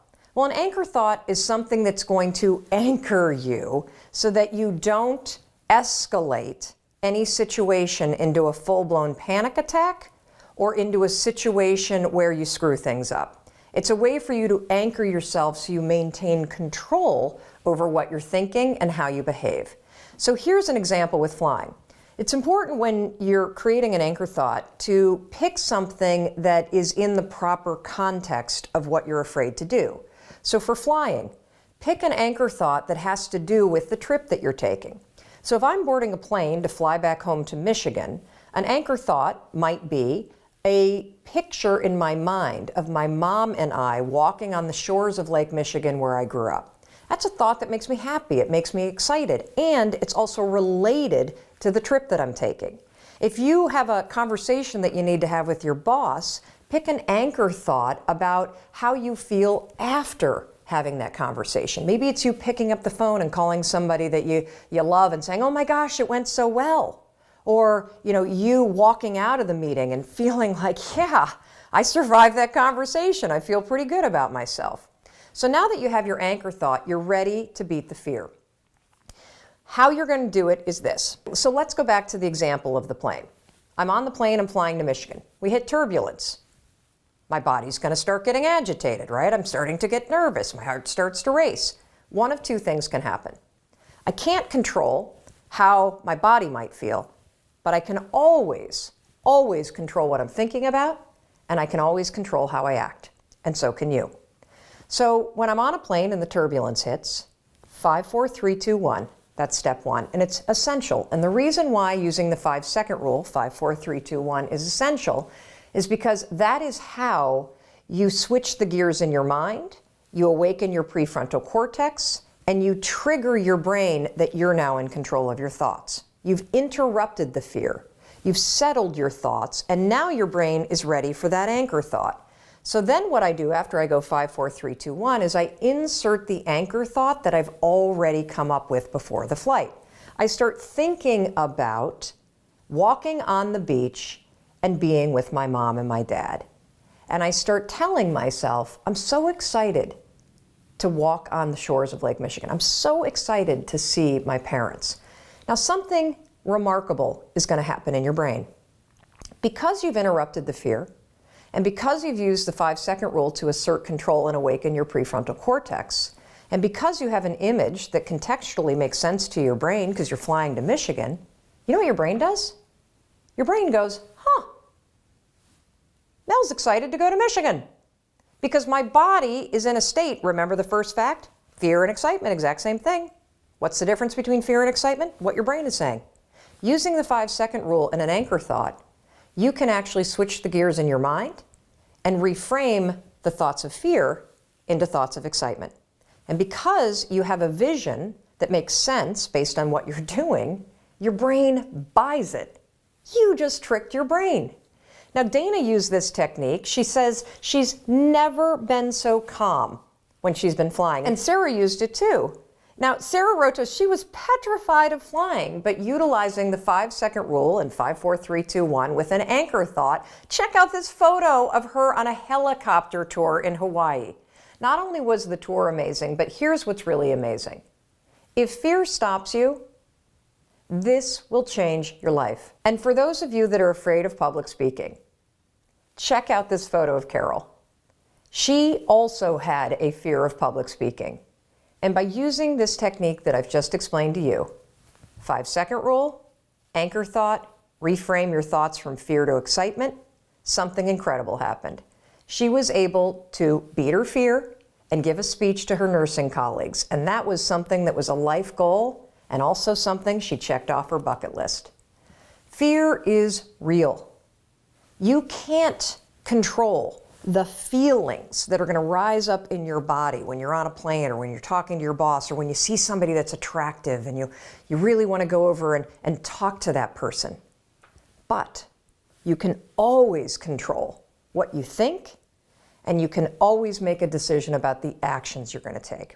So the next time you feel afraid, 5, 4, 3, 2, 1, go to that anchor thought, tell yourself you're excited, and that, my friend, is the power of how you beat fear in 5 seconds flat.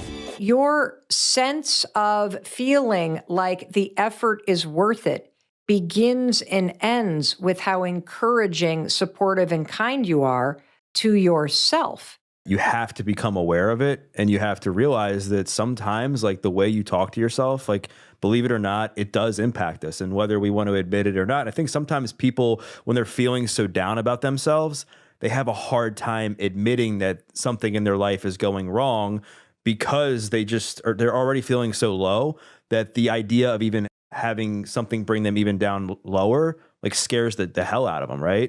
Yeah, so let's break this apart. Let's role play here, okay? So let's say you are, what was the sport that you played as a kid? I tried to play all sports. I wasn't very good, but I would say the sport that I was the most consistent with was basketball. Okay.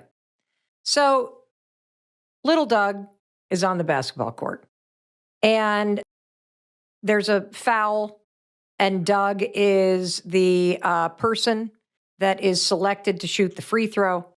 And little Doug steps up to the free throw line. And then all of a sudden they call a timeout. And you come running back to the huddle. What would be the most empowering and encouraging and motivating thing that your coach or teammates could do or say in order to help you perform and feel your best when you step onto that line? Like, I believe in you and you're going to make it. I believe in you and you're going to make it. You got this. And then they send you back into that game with a high five, right? How would that make you feel, little 9-year-old Doug? I'd feel pretty confident. Right. Now, how would little 9-year-old Doug feel if when you came back to that huddle and you're about to go do this free throw, that your teammates are like, oh, him? He's a piece of shit. He screws everything up. Are you kidding me? What? What? Oh my God. Well, he shouldn't be the one that does. How would that make little Doug feel? It would probably obviously make me feel like I'm not going to make the shot, so why even bother? Correct. What you say to yourself matters. Right. And we understand that from a common sense perspective. But somewhere along the line, we have all stopped saying, you're going to make it. You got this. And we've started saying, you're a piece of shit. You're not good enough. Why even bother? And when you send yourself into a conversation, into a presentation, into even typing up an email, when you start your day by saying, I look terrible, I screwed up again yesterday, I hate my life, that's not going to motivate you to change it. And so your sense of feeling like the effort is worth it begins and ends with how encouraging, supportive, and kind you are to yourself. And, we can also take this little role play exercise and go, well, let's say you miss the shot and you come back to the sideline again. What could your coach say, or what would you want your coach to say to help you get your head back in the game and to brush off the mistake that you just made? Like, you did your best, Doug. You'll get them next time. Like, get back in there. And I have a feeling you're going to be a positive contribution to the team. Yeah, that's right. Shake it off. You did Shake your it off. best. You're going to do it next time. This is you win some, you lose some. Let's go. Now I need you to win some, right? I believe in you. I think one of the role plays that we could maybe go into that I think is pretty common with people is that they acknowledge that they maybe have to start talking to themselves better.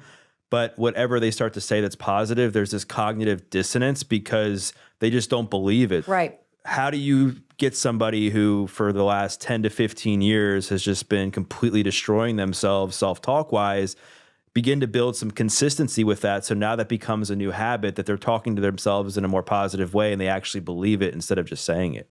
This is a phenomenal and really smart question. If you have been trashing yourself for 10 years, you do have a cognitive dissonance. You don't even hear it anymore. Right. Because that negative, you're a piece of shit, you're not good enough, you screw everything up, first began as something you said. Then it became a belief. Your brain started to align with the belief and it starts to become your identity. I always screw things up. And I want you to hear me loud and clear. If you are on social media and you ever go to the Discover page on Instagram or on TikTok or on any platform, that social media platform has put together a mosaic of content that aligns with everything that you consume in your feed. That social media platform on the Discover page has assembled a world on social media that looks just like the stuff you're always looking at. Your brain works exactly the same way. One of the reasons why it is so important for you to identify how often you are trashing yourself or being pessimistic or you are being negative in your attitude and unkind to yourself is because as long as you think and speak that shit, the Discover page of your mind presents a world that matches to that negative dialogue. So that's why this is critical.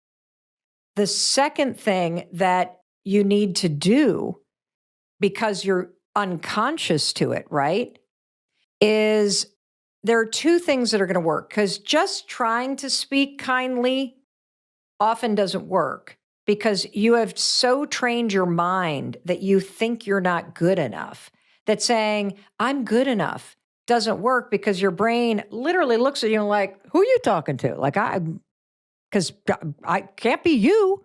So there's two things that will help you based on the research.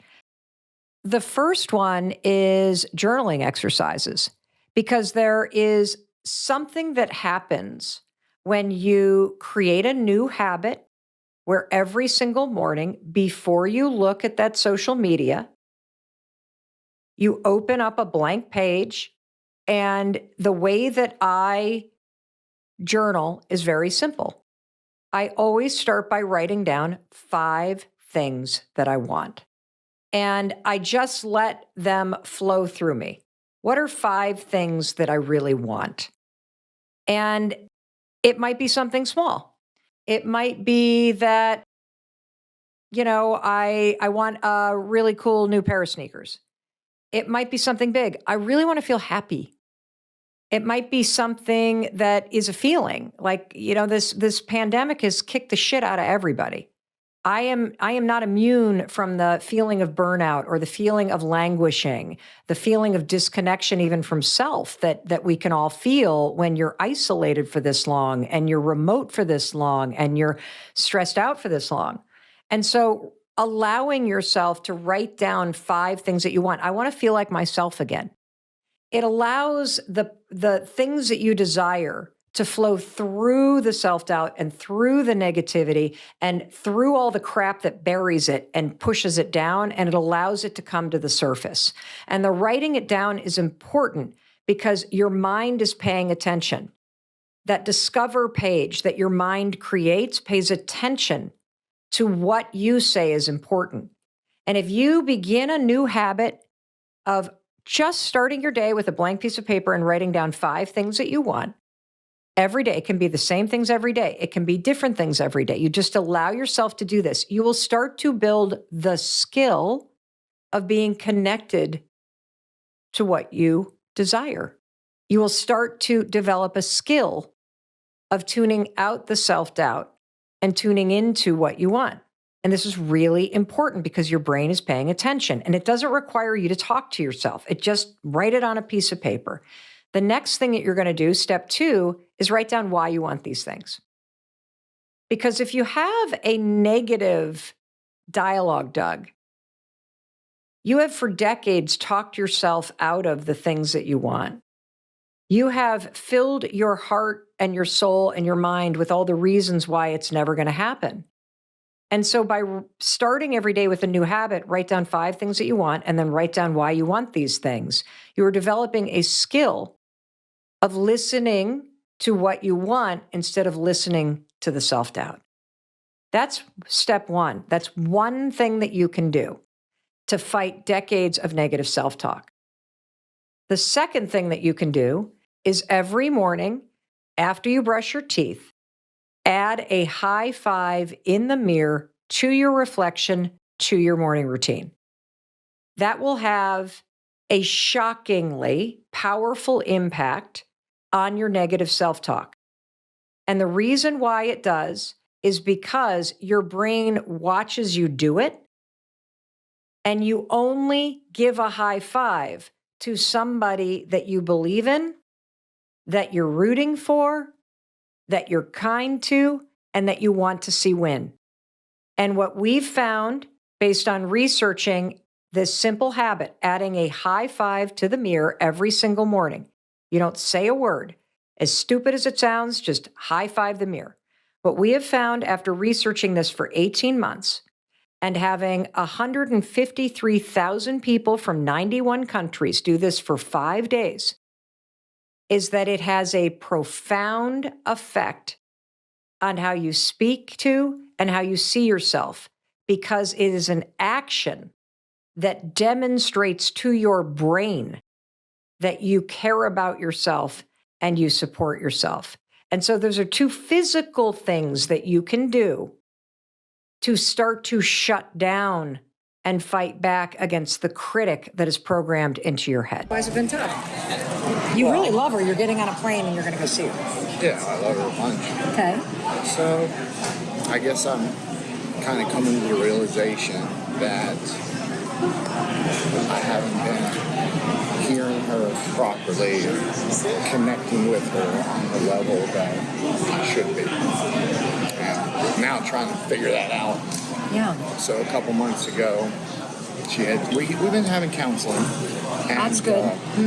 My husband and I go to counseling. It helps. She was doing it before, and then it kind of became the group, and then now I kind of see a little bit on my own. So I'm recognizing these things, but I also know like a couple of months ago in counseling, she admitted on her last tour that she had emotionally connected with somebody else. So obviously that put a big fire under my ass. Yeah. And supposedly it's scary. Supposedly I handled it really well, so she's wanting to, do all this. She's worked a lot on herself for kind of getting to the point where she's at. Yeah. She's got a spot on the bookshelf that's 12, 15 composition books deep of just thoughts ever since she was back, I think she said, to like 12. Amazing. So, because of some things that happened to her before that age of being taken advantage of. This is for your flight 280 services to Pittsburgh at gate 17. This is serving as a final boarding call. The doors are closing in about 3 minutes, and they will not doing this, you realize how much you need to work on yourself. It's scary. And then a lot of regrets come up, and a lot of things you wish you could do over, and then you start to realize your shit from your past that really messed with you, that you shoved down, that happened when you were a kid. This is, I think, the cycle that we all hit in adulthood. And here's the amazing opportunity. You not only have an amazing opportunity to change the person that you are and to change the relationship that you have with your life, but you have an amazing opportunity to change the relationship you have with yourself. Because your thoughts, your feelings, they actually matter too. And you can't get... I've been neglected. Yes. See, relationships are amplifiers. You go into a relationship and you're not right with yourself, that relationship just magnifies what's missing. What did you just get from that? I like that. Well, it's going to expose those demons more. Yeah, and here's the thing that most men, at least in a traditional gender sense, don't understand. That it takes tremendous strength to be vulnerable. It takes tremendous strength to talk about the shit that's bothering you. Yeah. It takes tremendous strength to admit that you're wrong and to be scared. And that's actually what makes you connect more deeply to your partner. My husband of 25 years failed miserably in the restaurant business. Nearly bankrupted us.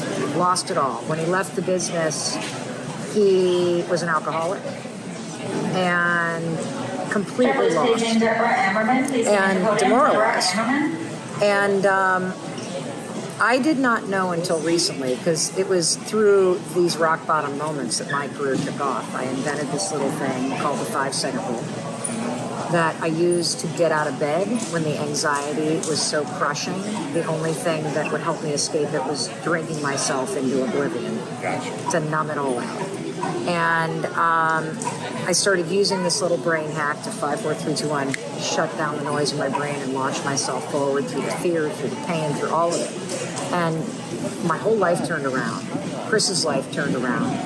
But I did not know until recently, when we've been in couples therapy, that the man has, for the last 8 years, just been beating the hell out of himself because he feels like he failed. He feels like he wasn't there for me. He feels like he didn't do his job providing. That's kind of where I'm at. Yeah. And then when your spouse starts to get successful and they start to find themselves, it gets very concerning. And so what I want to tell you is that the opportunity to connect with her is through being open and through being vulnerable. Like, go toward that shit. I'm proud of you. I've been doing it, as you see. I can see that. I can see that. I can see that. And you got to learn how to love yourself, regardless of what happened, regardless of what you did or didn't do, regardless of all that. You got to learn how to look in the mirror and see a man who is worth rooting for and who is worthy of love. It is not too late to change this. It is not too late to change your life. It's not too late to change your marriage. But it's an inside-out job. You start to show yourself some kindness and some love. And you start sharing more of the stuff that's coming up for you. And that is the path that's going to actually heal you. And it's going to stop. Yes. Yeah. So to speak. Yeah. Definitely. Yeah. Just need my mojo back. I think that's what she met in me. I had a nice swagger and everything, but it's gotten diluted or by life. I think so. Maybe my own just being stagnant. And that's it. Accepting instead of keep pushing. You know, my good friend Joel Marin, who you should follow, just sent me a freaking thing that he wrote today. Oh my God, Joel! Praise you, Joel. Joel, I cannot believe this. Joel Marin, I'll give you his name. He literally wrote me this whole thing that he wrote today that you need to hear. Wait till I'm going to find out. Marion. He wrote me this whole thing about the fact that when we are born, we have incredible potential, but so few of us realize what we're capable of. And he uses this analogy. This is in your DNA. You were created to be a Lamborghini in life. You have literally everything inside you to be able to perform like that Lambo. You're manufactured that way. That engine, 729 horsepower engine, is in there. That insane torque. You have unbelievable intrinsic ability to go from 0 to 65 miles per hour in under 3 seconds. But for most of us, we never experience close to those numbers that we are created to perform at. And so he tells a story about how he was test driving one, but the neighborhood he's in has like 35 mile per hour speed limit. Okay. He ended up not buying it because he never experienced the potential. Right. What you're talking about is you're talking about the fact that you actually know there is that inside of you. And when you lose your capacity that you were built in, and you stop growing, and you stop stretching yourself, and you stop pushing yourself forward and learning new stuff and expressing yourself, something inside you starts to feel like it's dying. Yeah. And so I'm telling you, that engine. yes, it's still there. And the reason why it's still there is because you miss it. Yeah. And you can only miss something you know. Okay. So I think Joel sent me that for a reason. In times of my life when I felt lost or stagnant, I say I feel like a racehorse tied to a pony ride at a kid's birthday party. Like I am built to fucking run. Yeah.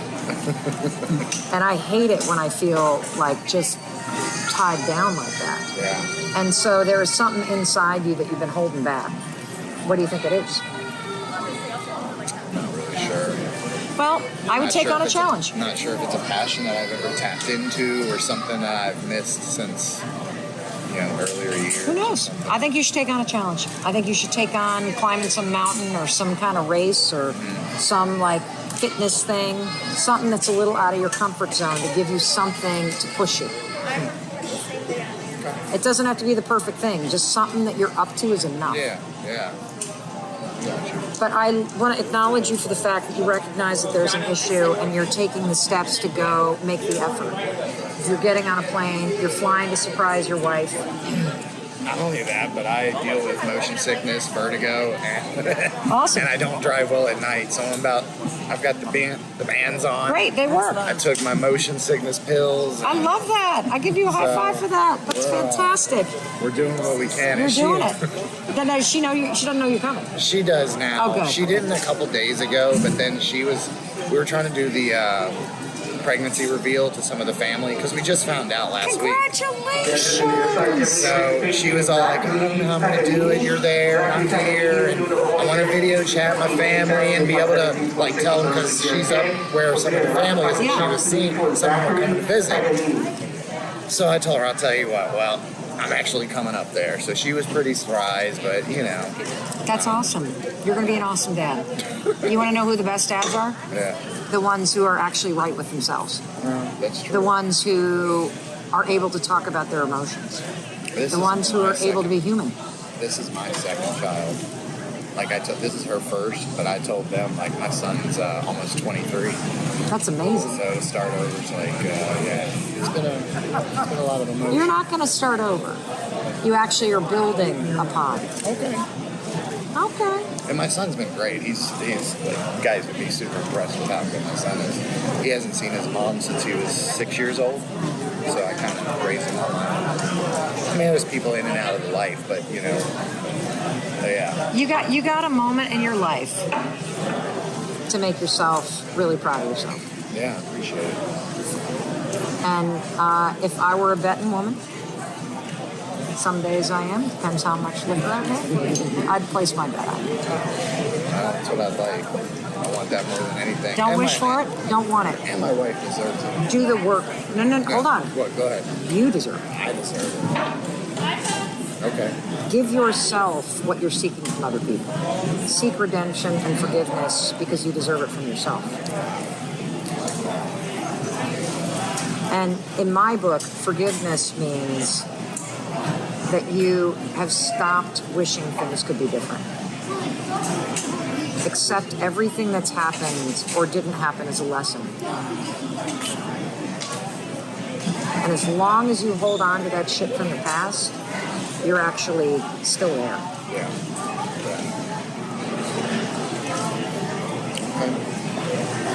What'd you get out of this? I got a little more resiliency, a little pick me up, and I'm glad I came and talked to you very much and took the time. I wasn't sure if I was imposing because I didn't know if it was more like a female thing, but I have plenty of emotion that I'm pretty open with. Sometimes too open, maybe. I don't think so. I'm also going to introduce you to my husband. So he created a men's group or a men's retreat called Soul Degree, where he takes guys out into the woods for 5 days to actually have these kinds of conversations. And he's had guys from 22 to 60 plus, multiple tours of duty, professional athletes, regular, just everyday folks like all of us. And it's remarkable. And what he also does, because he only does these a couple times a year, is he also has calls every month where it's guys get on and he leads a meditation, and then there's a topic that y'all discuss, and it's really freaking cool. And so I will make sure that you have his information, and I will get both of your email addresses, and I will have my team email you a credit so you can listen to one of my books on Audible. That's what's cool. I've been doing a lot more trying to listen to stuff.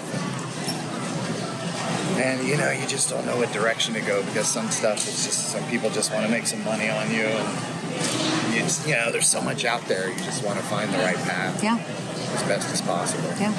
So, awesome. Thank you. So let's talk about loving you, the you of you, and how that is such a diversion from what you've been practicing doing yourself. Oh, that's so true. Oh my God. You know, it's so funny because here I invent this thing called the 5-second rule out of dumb luck, drunk on bourbon. I literally share it by mistake on a TEDx stage. And I invented this thing to help me get out of bed during the worst moment of my life and finally face the issues that my husband and I had gotten ourselves into. It spreads around the world. I use the 5-second rule to build a business, to be productive, to, you know, do. But it wasn't until I discovered the high five habit that I actually understood how deeply I had been betting against myself. How every step of the way I had been criticizing myself or focusing on what was going wrong. That when I stood in front of the mirror, Kathy, I did not see a successful woman. I did not see somebody that was, you know, out there making a huge difference. I saw what was wrong with me. I think for the last 45 years, I have either criticized or ignored the woman I saw staring back at me in the mirror. And so, like the high five habit, I'm sorry, I just kept barging along. Is there something you wanted to? No, I'm just taking it in. You're right where you need to be. Keep going. And so, you know, the high five habit, it did not begin like some big business strategy. I didn't go, okay, I had the 5-second rule. I need to write a book about the 5, something. What is it? Like, let's manufacture something. Oh, Atomic Habits is good. Let's get a habit book. Like, that's not what happened, because that's not my brand of self-help. My brand of personal development and empowerment is hit rock bottom, have a challenging moment, resist change, and then come up with something that sounds so stupid and so ridiculous that it couldn't possibly be something that would actually work. And then when it actually starts working, not only for you, but people who follow you, you better fucking figure out how this thing works. Like, why is this working? And so the high five habit's no different. I have been trying to write a book, Kathy, for 5 years. The 5-second rule was self-published 5 years ago. I have dyslexia and ADHD. I can create an audiobook like in a day. Yeah. Writing something, forget about it. I bet I have written 7 books in the last 5 years. Yeah. All of them sucked.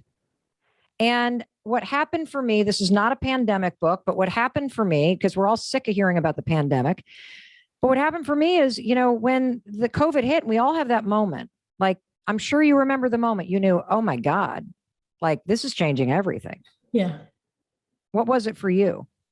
when they said 2 weeks the kids would be off school, and then they said no, it's going to be a month, and I had that feeling of like things closing in and the claustrophobia, like how will I be able to exist now with us not being able to go out to even a park? What if this would stay this way? Yeah, it was right then. I couldn't believe they were like closing school.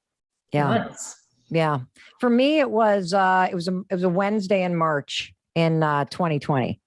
And we were taping this talk show. It was my dream to be a daytime talk show host. And at the age of 51, I got the opportunity to do it. And so we had shot 167 shows at the CBS Broadcast Center. And all of a sudden, somebody comes into the studio space and says they found COVID in the building and you need to evacuate. You got to be out of here in 5 minutes. The fire trucks are outside.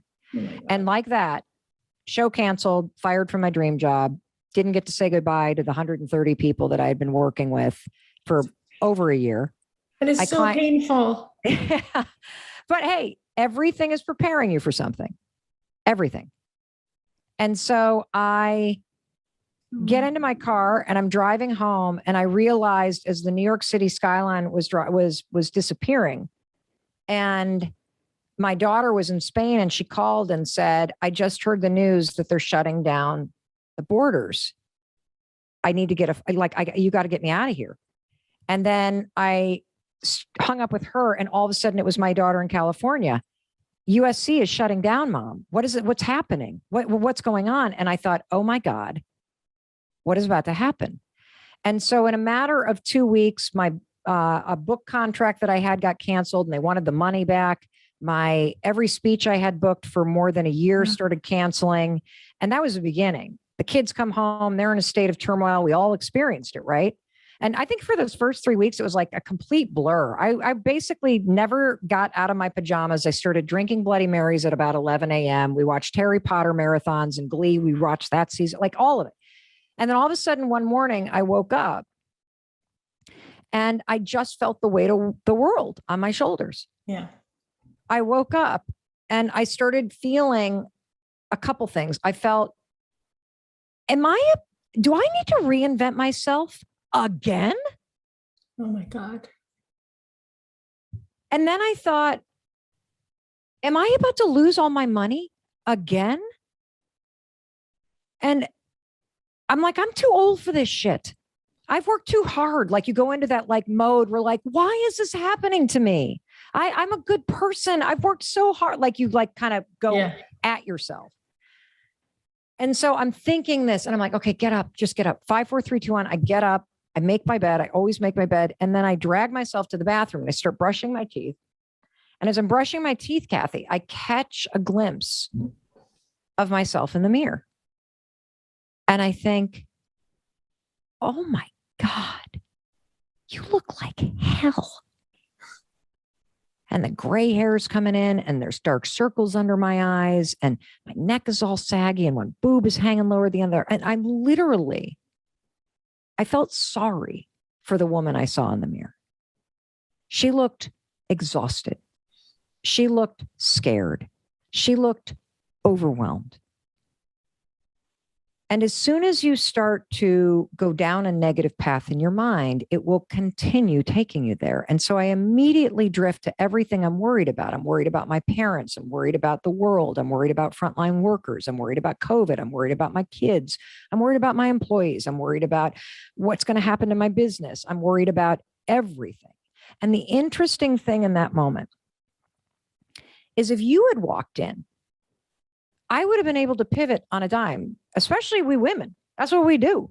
I would have been like, Kathy, don't you dare. Don't you dare. I know this isn't fair. I know you don't deserve. If anybody can handle this, Kathy, you can. You're going to pick your ass up. You're going to pull on your big girl panties and you are going to get your ass back out there, right? Yeah. You can do that for anybody else. But there I was without a bra on, my attitude in the gutter, overwhelmed by my life, stressed out, no energy, last on my list, an impossible amount of shit to deal with, just defeated. And I couldn't think of a damn thing to say to myself. And you know, the other thing is I probably wouldn't have believed it anyway. Right.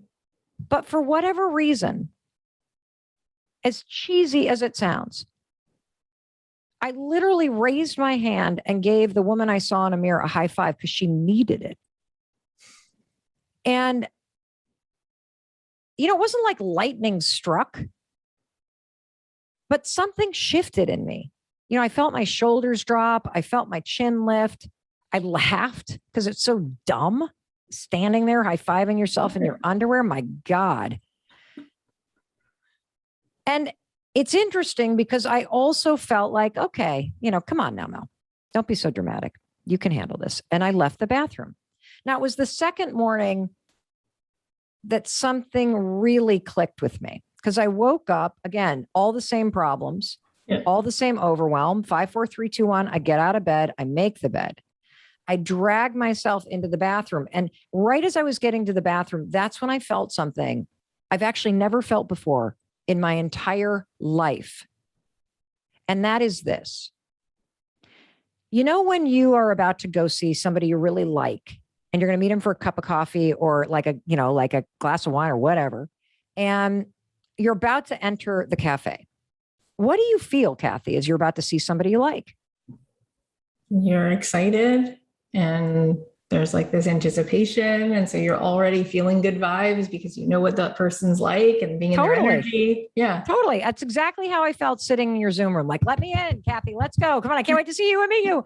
I actually felt that about seeing myself. I have never felt that in my entire life.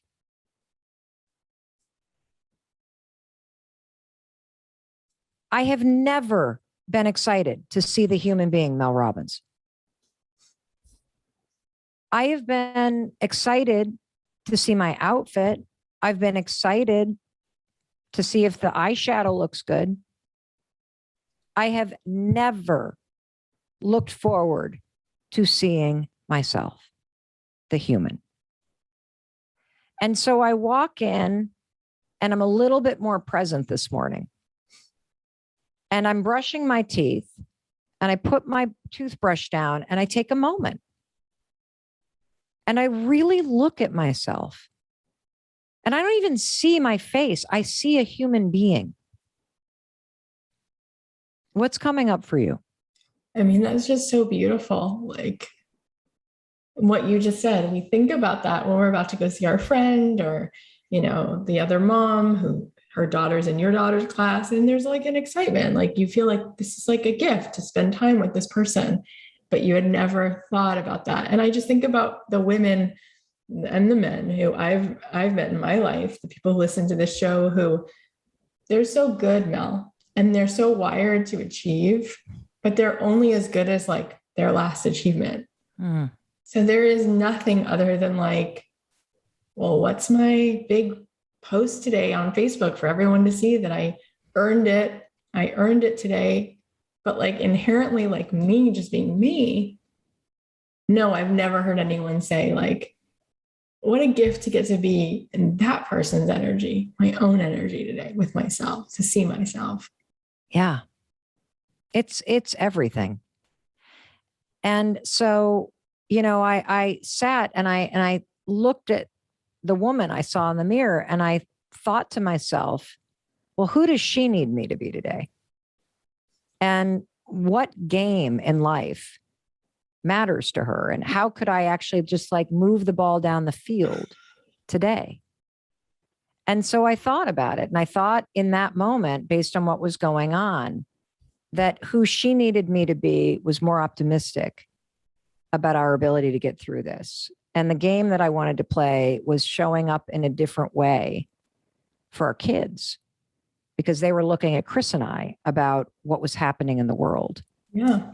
And so I raised my hand and I like high-fived my reflection. And so there's a couple things that I just want to explain first about when, you do this, because the beauty of this habit, and this is just the first habit in the book, and we're going to talk about it. And trust me, we are going to get down to the achievement stuff next, because it's really important part of why everybody resists high-fiving themselves and why they feel that it's weird. And I'm going to unpack that in a very methodical way, because thematically, when you feel that this is weird or you resist giving yourself this support and celebration, what's contained in the resistance is the key to understanding why you don't have what you want. And it's also the key to unlocking the cage that you're trapped in. Amazing. You deeply impacted me today. Okay, what happened? Well, the boundaries thing. And I loved that. I feel like I don't have very good boundaries. But then I heard you just say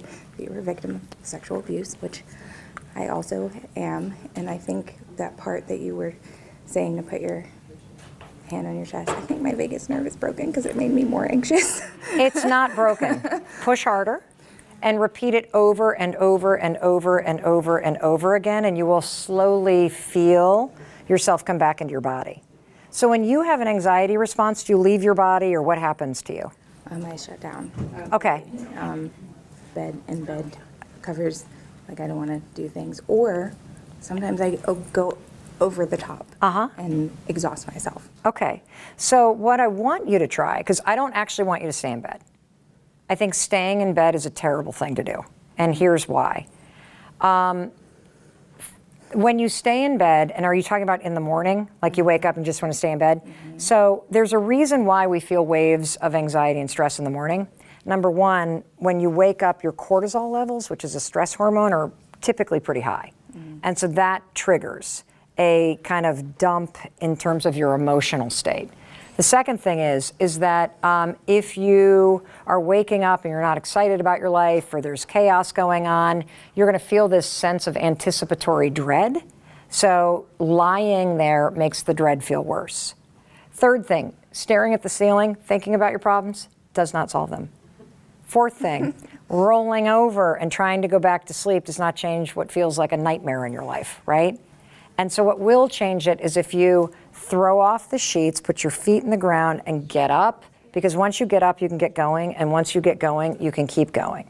What I want you to add to this, though, is the high five in the mirror and the high five to your heart, because before you start your day in a state where you're spiraling, I want you to come back into your body and tell yourself over and over and over again, I'm okay, I'm safe, I'm loved. Okay?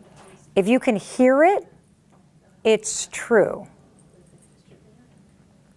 Why do you think when we did that exercise in the audience, you felt a wave of anxiety come? Because I don't believe it's true. Okay. That's exactly why you felt that.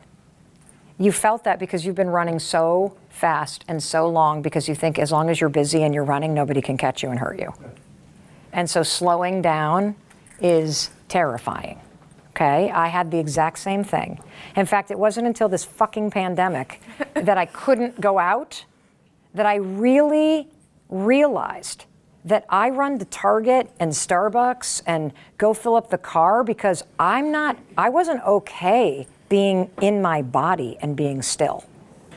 I was so busy because if I was busy, then I wasn't having to feel the shit I hadn't healed yet. And so when you put your hand on your heart and you started breathing and going, I'm okay, I'm safe, I'm loved, your body was like, oh, no, you aren't. We are running. We are going to Target. We got shit to do. We are not listening to this lady. And your body will fight it because you have trained yourself to run and move and be busy as a protection mechanism. Yeah. And what I'm here to tell you is you are okay. You are safe. And you are loved. And you can heal this. Thank you. Thank you. I'll believe it eventually, you know. Okay. I'll believe it eventually. Right now, I want you to say it. Say it. Okay, go ahead. Put your hands on your heart. Let's see you do it. You can keep taping. Okay, Smart cookie. Because I will forget. And I will put a little alarm in your phone. So go ahead. Put your hands on your heart. Here we go. Close your eyes. Press deeper. Press deeper. Okay, now you say it for yourself. The one I'm struggling. Yes, you can. That's okay. Breathe in. Here we go. Breathe in. Blow it out. Say it. I'm safe. I'm okay. I'm okay. I'm safe. I'm safe. I'm loved. I'm loved. Breathe in again. That's great. Now say it again. I'm okay. I'm okay. I'm safe. I'm safe. I'm loved. Let's do it again. Breathe in. That's great. Really great deep breath. Blow it out. Say it again. I'm okay. I'm safe. I'm loved.